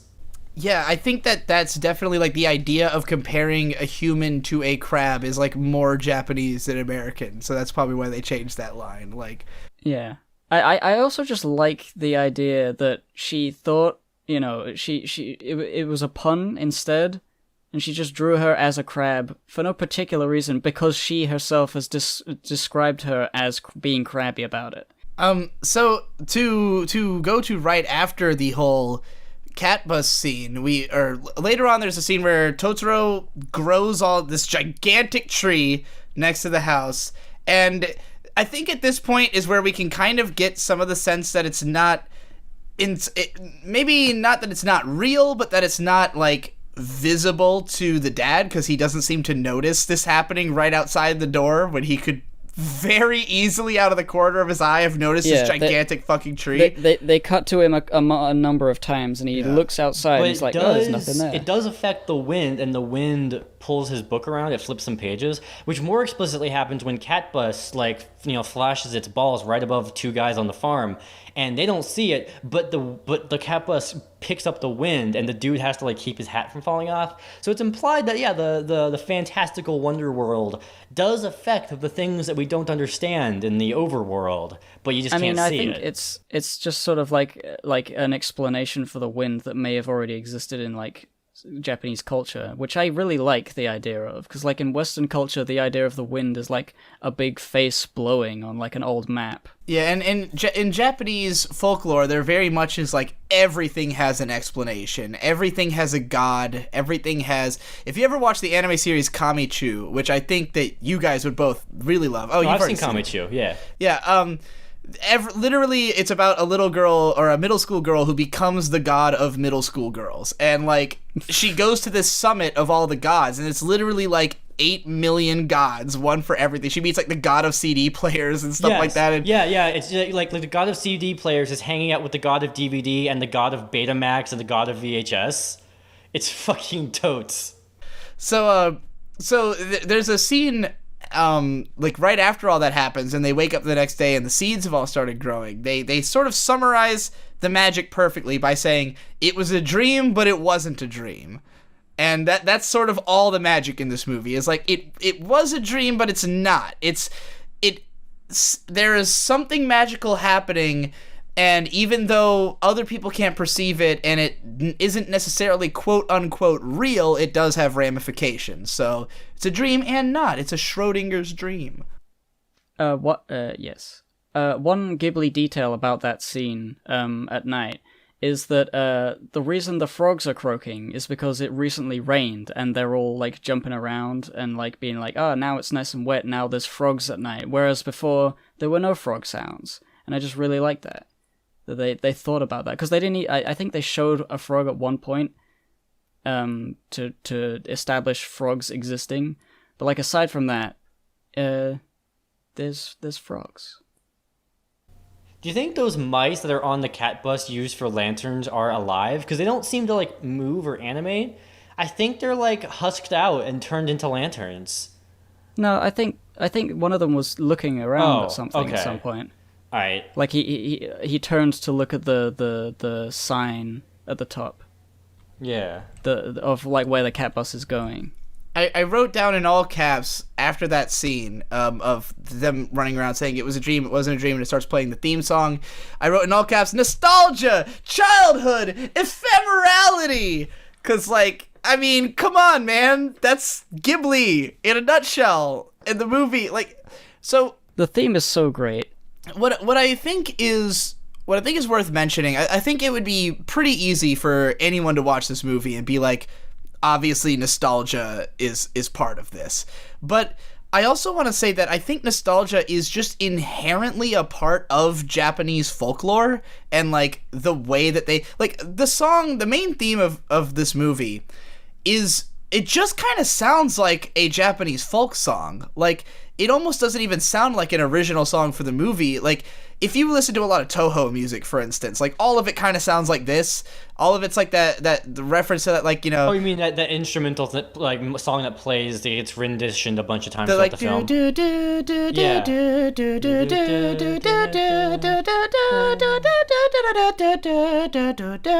Which is interesting in that it doesn't resolve. It just keeps going back into itself. That last couple notes, like, you would... well, it does resolve at the very end, when it's but, like, it loops into itself with this lack of resolution the first time, because it's conveying that nostalgic tone of, like, things keep rising and falling and living and dying, and it's an endless perpetual cycle, and that's very much what Japanese stuff feels like, even down to the tone that plays on Japanese stoplights, the, like, walk sound, the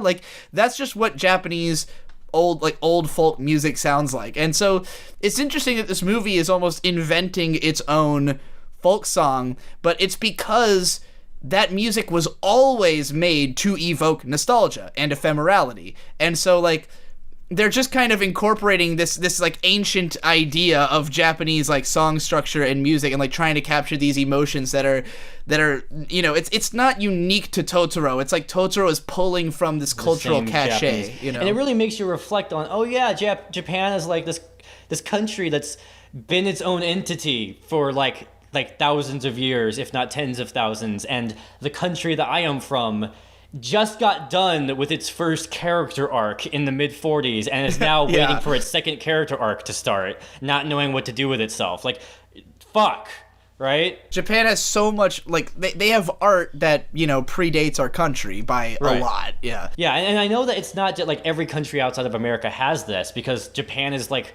I don't know if this is true, but it seems to me like the most successful and insular and successfully insular country that there is that still exists. Because it was a fucking island for so long, you know. I mean, or it is, but it is an island with no communication for so long. Yet, dude. Yeah. Oh, they'll get there. They'll build a land bridge to China eventually. No, I think Yeah, because it's such an ancient culture, and there's so much to refer to. There's so much back catalog, and so many of these stories and songs have been around for so long that they just naturally evoke like a deep sense of nostalgia. And when the dad's talking about, humans and trees used to be friends or whatever, he's talking about a long time ago, and the idea of trees as sacred is an old idea. This tree has probably been around long enough that it was worshipped by people 600 or 700 years ago, in the context of even this movie. So yeah, I definitely think it's trying to pull from this long history of Japan, and it's almost similar to Laputa in that way, but whereas Laputa was pulling from like the old Western stories, this is like a thoroughly Japanese movie. There's nothing Western at all about My Neighbor Totoro. Did you know that Japanese, the language,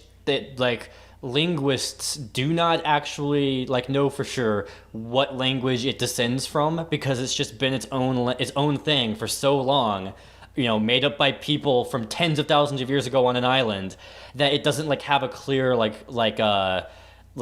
etymology, clear lineage. It kind of seems like it does when they stole China's lettering, but yeah. All right, well, before I move on past this scene, do you guys have any more notes about everything up through Cat Bus and the trees growing? No, I'm ready for the fucking tree. Oh, there's more stuff to say about the trees growing? If you have any more. I just want to say that the fact, and I only noticed this on my second viewing, but just the simple fact that Totoro culture embraced this notion of the umbrella, and to the fact that his dwarfish followers fashioned themselves an umbrella just by grabbing a sized leaf, is, I'm going to nominate for like top cutest things, most funny cute things of the century. And it's just like Mei copying Satsuki. It's like poetry. Yeah. They rhyme. Ah! Yeah, like when I watched it on my second viewing, and I was with me and my sister, once we noticed that the smaller Totoro has a big leaf and the tiny Totoro has like literally a tiny leaf, we started losing our shit when we noticed that, and did not stop losing our shit for the entire scene. Just watching them carry those leaves around. It was the funniest thing of all time. That's beautiful. Hippo, do you have any more notes about this scene? No. I stopped taking notes because I realized I was taking too many. I see. Yeah, your notes are like this long-running commentary, like Mystery Science 3000 track. It's pretty funny. I don't read them, but they are funny to exist. The next one I've got is, we get to the scene where we find out the mom something's going on with her. It's very unclear. It's disturbingly vague. That her forehead's growing at an alarming rate. She does have a big old forehead, doesn't she? Oh, before I even continue, can we just address the fact that no one in this family even looks related at all? Like, what the hell? That's a good point. They all have different hair color. And the mom's got like a really square jaw, which neither of the daughters have. I think Satsuki's gonna grow into a bigger jaw. Her skull just doesn't have time to grow yet. Satsuki looks like the mother, but with the dad's jaw, I guess. Well, keep in mind, I don't know if this is a thing with, I know it's a thing with Caucasians at least, but your hair often looks lighter when you're younger. That is true for, I don't know if that's true for Japanese people. Does that happen for for black-haired people? Like, I don't even know if that's possible, but there you go. Well, it definitely happens for black-haired people in the West. I mean, me and both of my brothers were all born like blonde, and then we eventually me too. transitioned. Yeah. So, but you're still blonde, too. Well, I was a lot blonder. It was like, fuck. See, when people started calling me blonde-haired, I'm like, oh, I guess you're right, but like it used to be my hair was like silvery, like yellowy, like anime villain blonde, One thing I wanted to say about Mei in terms of like not looking like the family, I've realized, I think in other Ghibli films this is the case, but like baby characters are like drawn like really wide-faced and ugly with that sort of like almost frog face, and I think it's supposed to be reminiscent of like baby birds when they have like, before they have their feathers and they've got that sort of weird crooked thing at the front and they've got a really wide face. I just think, that may be the inspiration for that design, because it is like cute, but it's like a baby cute. It's like, it's cute, but it's also an ugly baby. Yeah, it's like this little mutant that just like spawned and is trying to find its shape. I do like that. I also there's the scene when Satsuki cries. We'll both Mei cries, and then a little bit later Satsuki cries. It reminded me of Endless Jess's review of Frozen from 5 years ago now. He mentions that there's just big emotional scenes in Frozen, but it seems like the characters, both in their voice acting, but especially in their face, they seem to be restraining themselves for no real story reason. And he's like, I think it's because they're trying to get as many girls to idolize them and buy as many toys as possible, and don't want them to like reveal their, the ugly, real, serious humanity underneath them too much, because they have to be dolls at all times, right? And I just want to say, Ghibli princesses are allowed to cry. They're allowed to ugly cry. It's because Miyazaki's just a fucking, he doesn't try to market his movies by making them not real. He markets them by making them real and then magic, you know? I got the frame. Satsuki's mouth opens up like a diseased monster. It's like she has an ugly face of cry, because that's what a real cry is. And May's cry, in English at least, she does the thing where she squeals so hard she runs out of air, and there's that gap before she can start crying again, which is such a real thing that you don't get in movie cries. You don't get the thing where the little kid cries so much they have to take a breather. It's fucking brutal, man. Nobody wants to put like the actual shrill, annoying cry of a child in a movie, but like the point of it being upsetting to everyone is that it is shrill, and it's not something you want to hear. Yeah, it sucks. It's intense.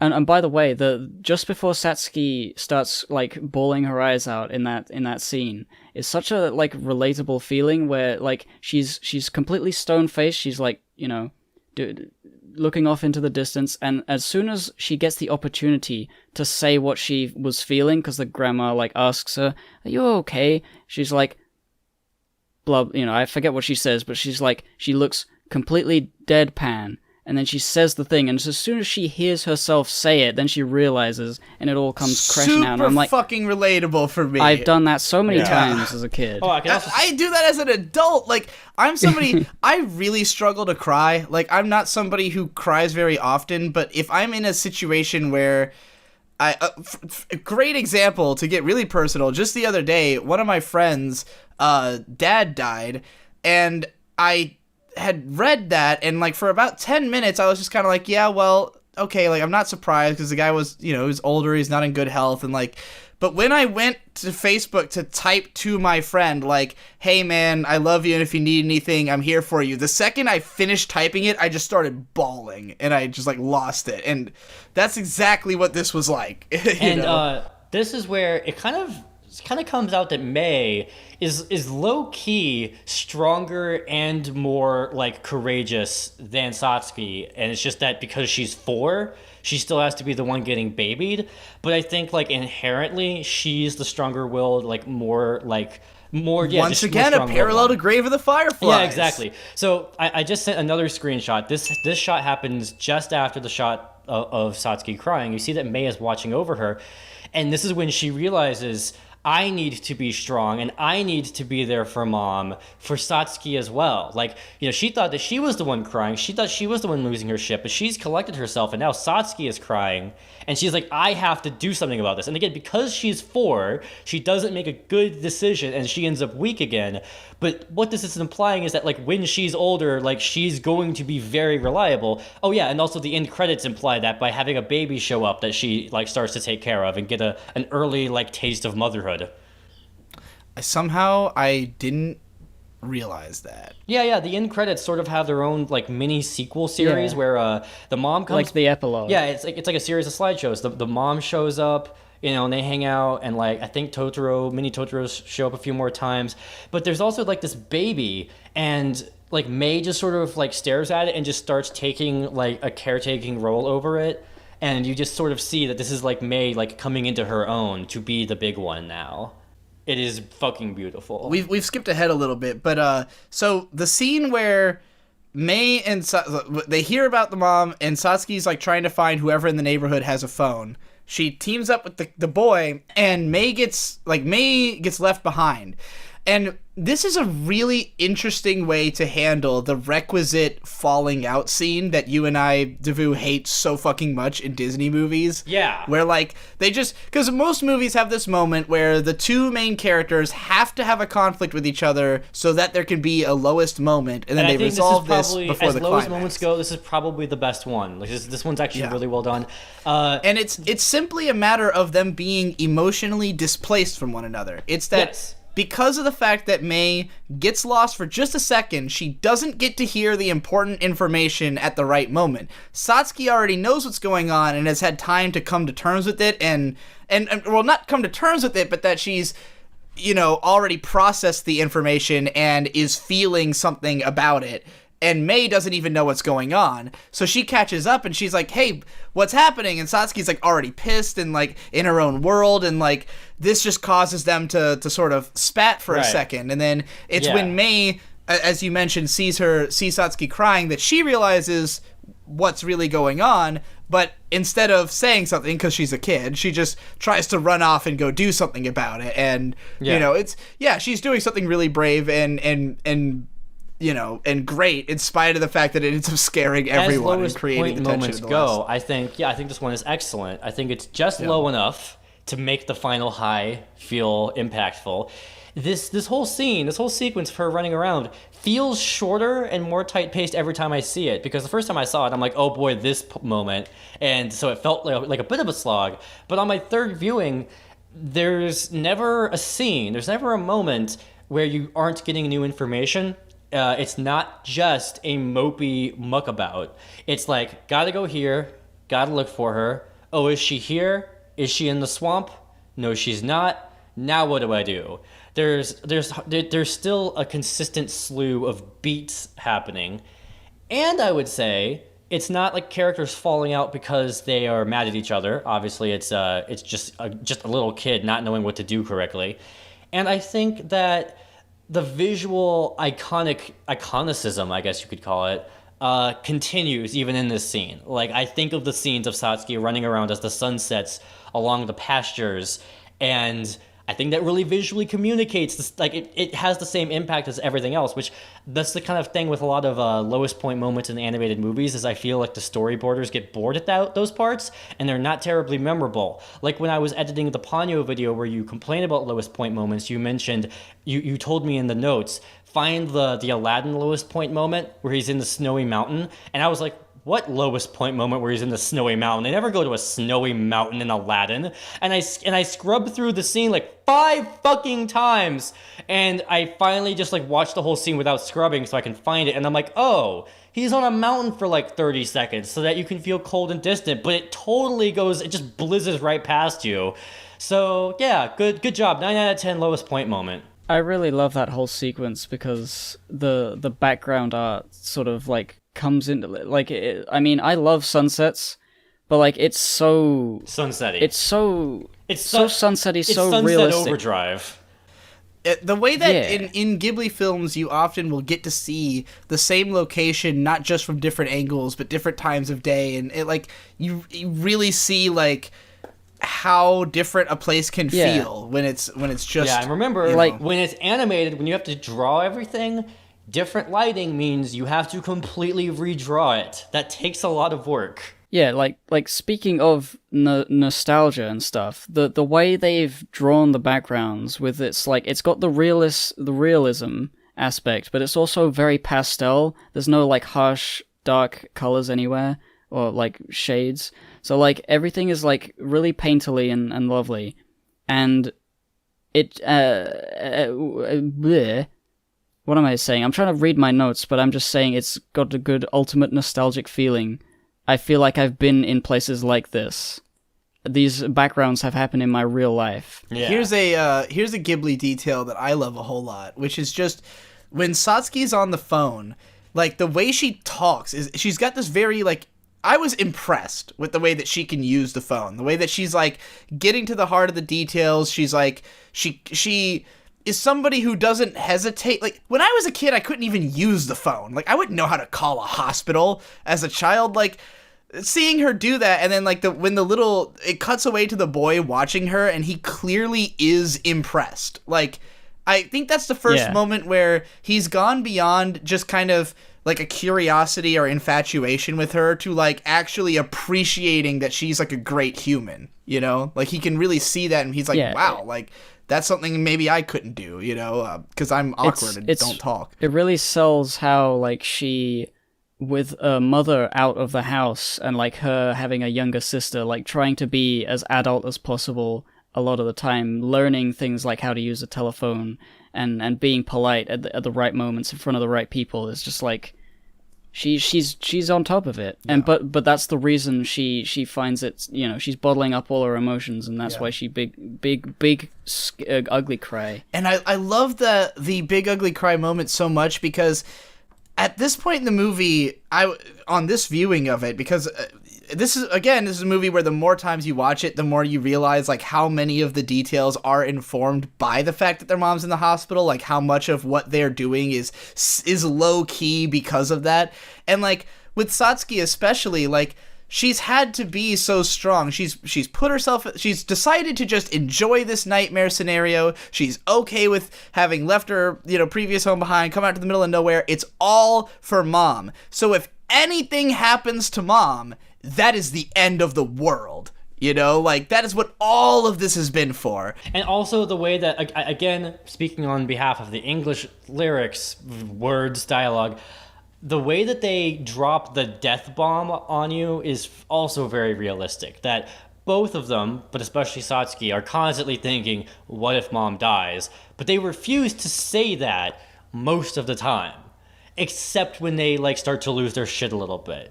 It's like, do you want her to die? You know, like they will drop it when they start to like lose it a bit.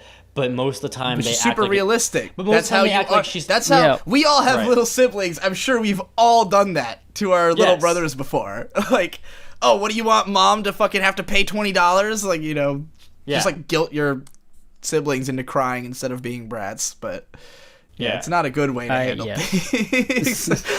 Right. Hey, headcanon. There was actually some other little girl that nobody liked who actually did die in that pond, and no one cares anymore.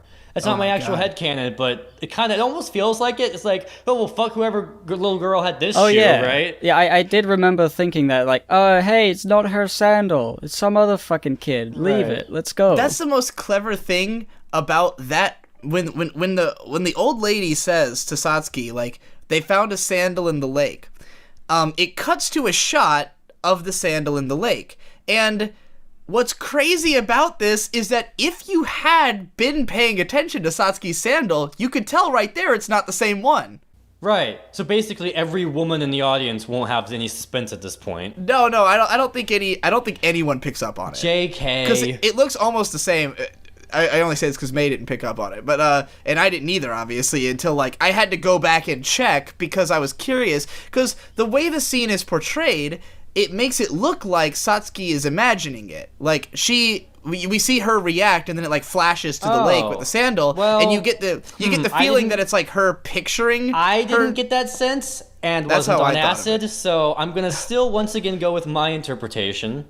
Well, what's your interpretation? That it was just, it cut to it, like a film does, you know? You go and see something else. That is what happens, but every time I watched the movie, I thought it was showing her imagination because I just thought it was the sandal. Like, I thought it was May's sandal in the lake, and that she was imagining May's sandal in the lake, because I never realized that if you'd been paying attention to May's sandals, you would know it's not the right sandal. But like, who the hell would notice that? Because it looks very similar, except that it's crisscrossed instead of just two straight lines. I do like that the movie doesn't tip its hand as to which one it's going to be. Like, they do genuinely want you to not. It is genuinely ambiguous. Like, the filmmaking doesn't tip it away. The classic way to subconsciously, or to any genre-savvy viewer, consciously, very explicitly tell you what isn't going to happen is for a character to vividly imagine it happening, and you get to see their imagination. You know what I mean? Like, oh man, if he dies in this fight, like, and you see like a flash forward to like them imagining him getting stabbed and dying, means it's not going to happen now. So they don't do that. But that's why it's so clever, because they like it tricked me into thinking that was what was happening, but it's not. It actually is just telling you outright if you've been paying attention, which nobody's gonna fucking pay attention to the girl's shoes that strongly, probably. But, you know, it does actually give you the answer right there at the start. Oh, yeah, really, and then she runs to the Totoro hole and prays to it before she goes down. Like, she's like, okay, I'm running out of options. I need to call upon Totoro to like, figure out what the fuck to do. And she goes into the hole. Oh, and I'm noticing the hole, I think, gets bigger for her. Like, the hole seems bigger than it was for May. Oh, interesting. And so she doesn't have to squat as much. Yeah, I'm watching it right now. The hole is bigger for her this time, and even the hole she falls really through, it's like she falls into a totally different hole, a totally different passageway, and lands right on Totoro. That's cool. Did you notice that the couple from Ponyo is there? Yes, fucking! As I was watching this, I added that note in, another parallel to Ponyo to sort of like, let's take the lightheartedness and increase it, make it instead of this movie, when the characters are in their lowest point moment, they see a young couple on a car, and they get annoyed at her for running into the road, but they do end up helping her. In Ponyo, they're in what should be the lowest point moment, but no one cares because it's Ponyo, bitch.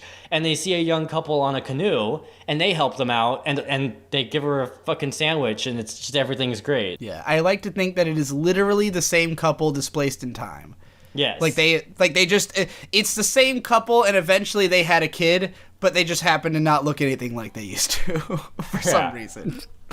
I really like, by the way, that couple didn't offer her a lift. True. They were just, they weren't like as invested in this random kid as like other people who are like local may have been. Yeah, you think they were from like out of town? It's not like everybody is incredibly kind and generous. It's more realistic. If some people might not really give a shit. Yeah. Or give a shit, but not enough to like be worried about your they'll problems. give a shit, but they'll They're be gonna like, drop everything they got going on. You know. I noticed when Totoro does his roar and he calls upon Cat Bus, the Cat Bus at first out in the countryside is running parallel to a train, and he just barely misses getting hit by the train. Now I'm thinking that probably is so that you get a better sense of how fast Cat Bus is moving by comparing him to the speed of a train, so there's more going on. Like, man, I don't know. I feel like it bears bringing up because it's such a specific decision to make that doesn't have an obvious point, you know? I think it's just to look cool. Yeah. This movie overall, something that is persistent throughout it, and I thought about this after watching it, that whole opening sequence, as I've said, moving into an old shitty house could be taken as a scary or shitty experience.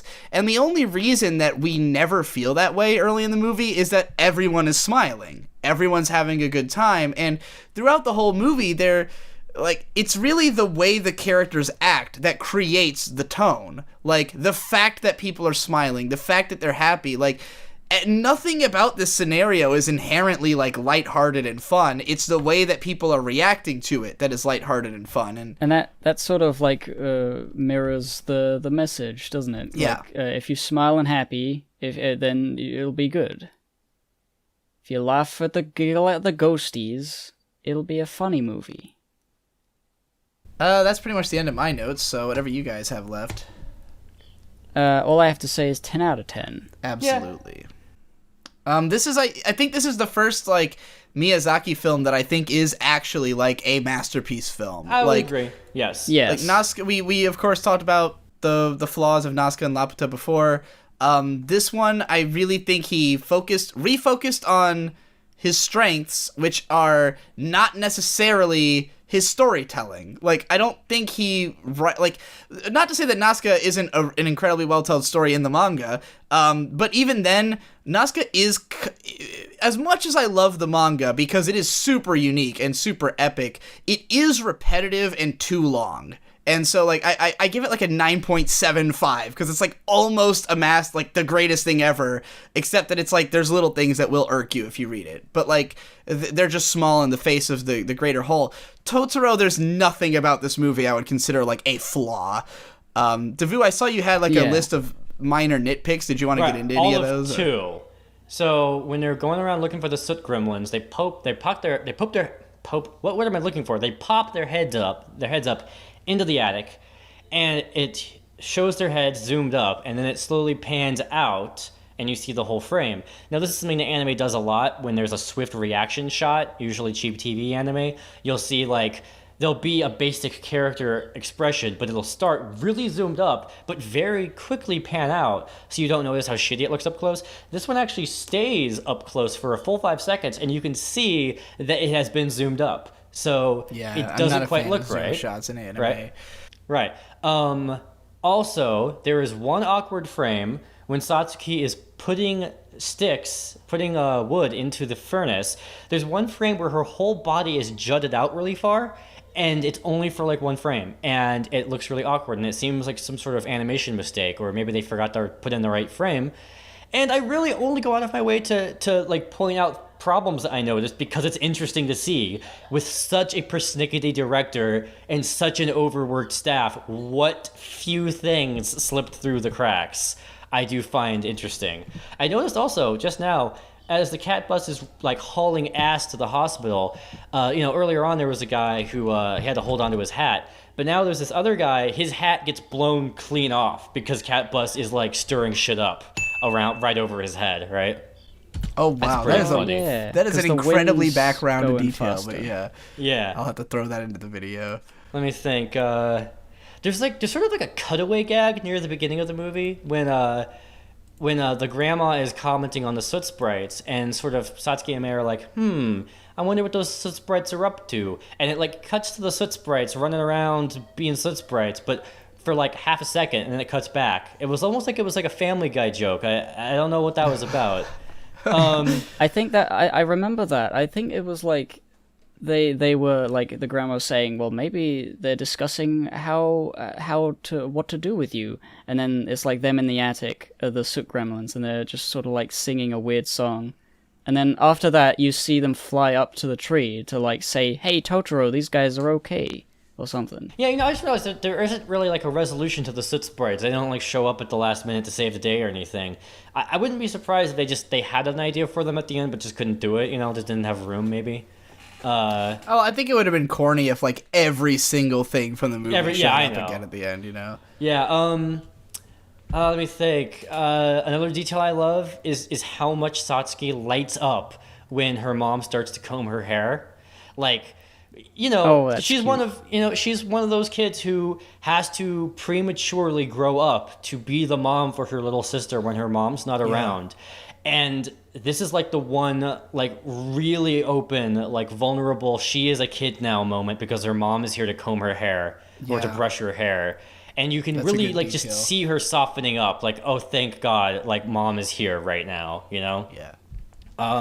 Plus, getting your hair brushed by somebody is a very comforting feeling, right. There's a moment at exactly 25 minutes and 20 seconds where Satsuki is chopping some greens, and it's really impressively animated. I'm just like... What is it with the way that greens are chopped in Ghibli movies? Because she's just chopping them in like these big old chunks, and I'm just like, what's she even doing with this? It looks like bok choy, I think. And that's what I thought. It's so well fucking animated that the only answer I can think of is that like Miyazaki's like, dude, I bet you I could draw these like fucking bok choys getting chopped. It'll be so cool. Like I think like there's really like even for Ghibli's level of detail, there's no reason to animate those as extensively as he did, except for the fact that I'm sure he really, really, really wanted to animate her cutting some greens. Like he wanted to see what that would look like, right? I mean, Ghibli's kind of famous for like food shots. I guess from this movie onward, because there wasn't really any. And in the last few. I feel like the scene in Ponyo with the mom cooking the greens and like managing the shit and opening up the beer and it spills on her hand was him like trying to take that to 11. Like I will draw the fucking most animated greens, right? They will be bubbling in a pot. The mother will be excited and frustrated, like every little thing. He like has these little mimetic things he wants to take to the next level, and I respect that. He's a green man. Like, as good as the food in the movies look, and everybody always talks about how, I get so hungry watching Ghibli, as good as the food looks, why does it look so unrealistic? Like, the food in Ghibli movies never looks even slightly real. The way they cut it looks unreal. The way they cook it looks unreal. I'm just like, why is this the one thing that they have no sense of realism over? Maybe it's just me. Maybe I'm overstating it. Maybe in Japan, they just like It's just exaggerated. I don't think it's unrealistic that per and se. that It's and just- tears. How tears are always like the size of their entire eyeball. Yes. In a lot of them, just weird things they decide to be like wholly unrealistic about. But I guess that's just Miyazaki's style. I think another stylistic thing I noticed is at 38 minutes and 12 seconds, and this is not intentional, I'm sure, but May looks like the Peanuts for a second. It's because she's far away, but she looks I just need a like link Charlie Brown. to put that on screen because I'm not sure what part you're Yeah. Hold on, I'm screenshotting it. When I watch Ghibli movies, I am Totoro with the umbrella over my head, and the raindrops are the scenes from this movie coming down, and I'm like, ooh, I want more, and I stamp my foot, and even more scenes come down. I'm just like lapping it up. Yes. Beautiful. Another like trope aversion that I feel like maybe Miyazaki did deliberately is the fact that she names Totoro after a troll, because in Japanese it's Totoro, so she just calls it Totoro. Yeah. But we never see them reading the book. You eventually see the book in their house somewhere, but you never like have a scene of them reading the book. And cliches tell you that you're supposed to set up Totoro by having a scene where they're reading the book first, right? And I just feel like maybe Miyazaki thought that would be corny, so he avoided that as well. And yeah, I agree that it would have been unnecessary. And on my last note is that this soundtrack has a nice balance of MIDI and orchestra, but it's obviously like MIDI orchestra, but it still sounds like MIDI, but it still sounds like orchestra. And I like that. Good mixture. This came out kind of awkwardly because everything ended with me with like 5 notes in my lap, but there you go. That's fine. Well, all right, everybody. That's it for this episode of GhibliCast. The next one is going to be Kiki's Delivery Service, which I have no idea how. It came out like a year after Totoro. I don't think they slept. They grinded out a Ghibli in a year. It seems impossible and improbable, but Sounds like a Final Fantasy to me. yeah, I guess so. The 90s, man. People were, well, I guess it was 89, but whatever. Anyway, Seawall and Kiki, that's it for this episode. GhibliCast. Totoro, Totoro. Totoro, Totoro.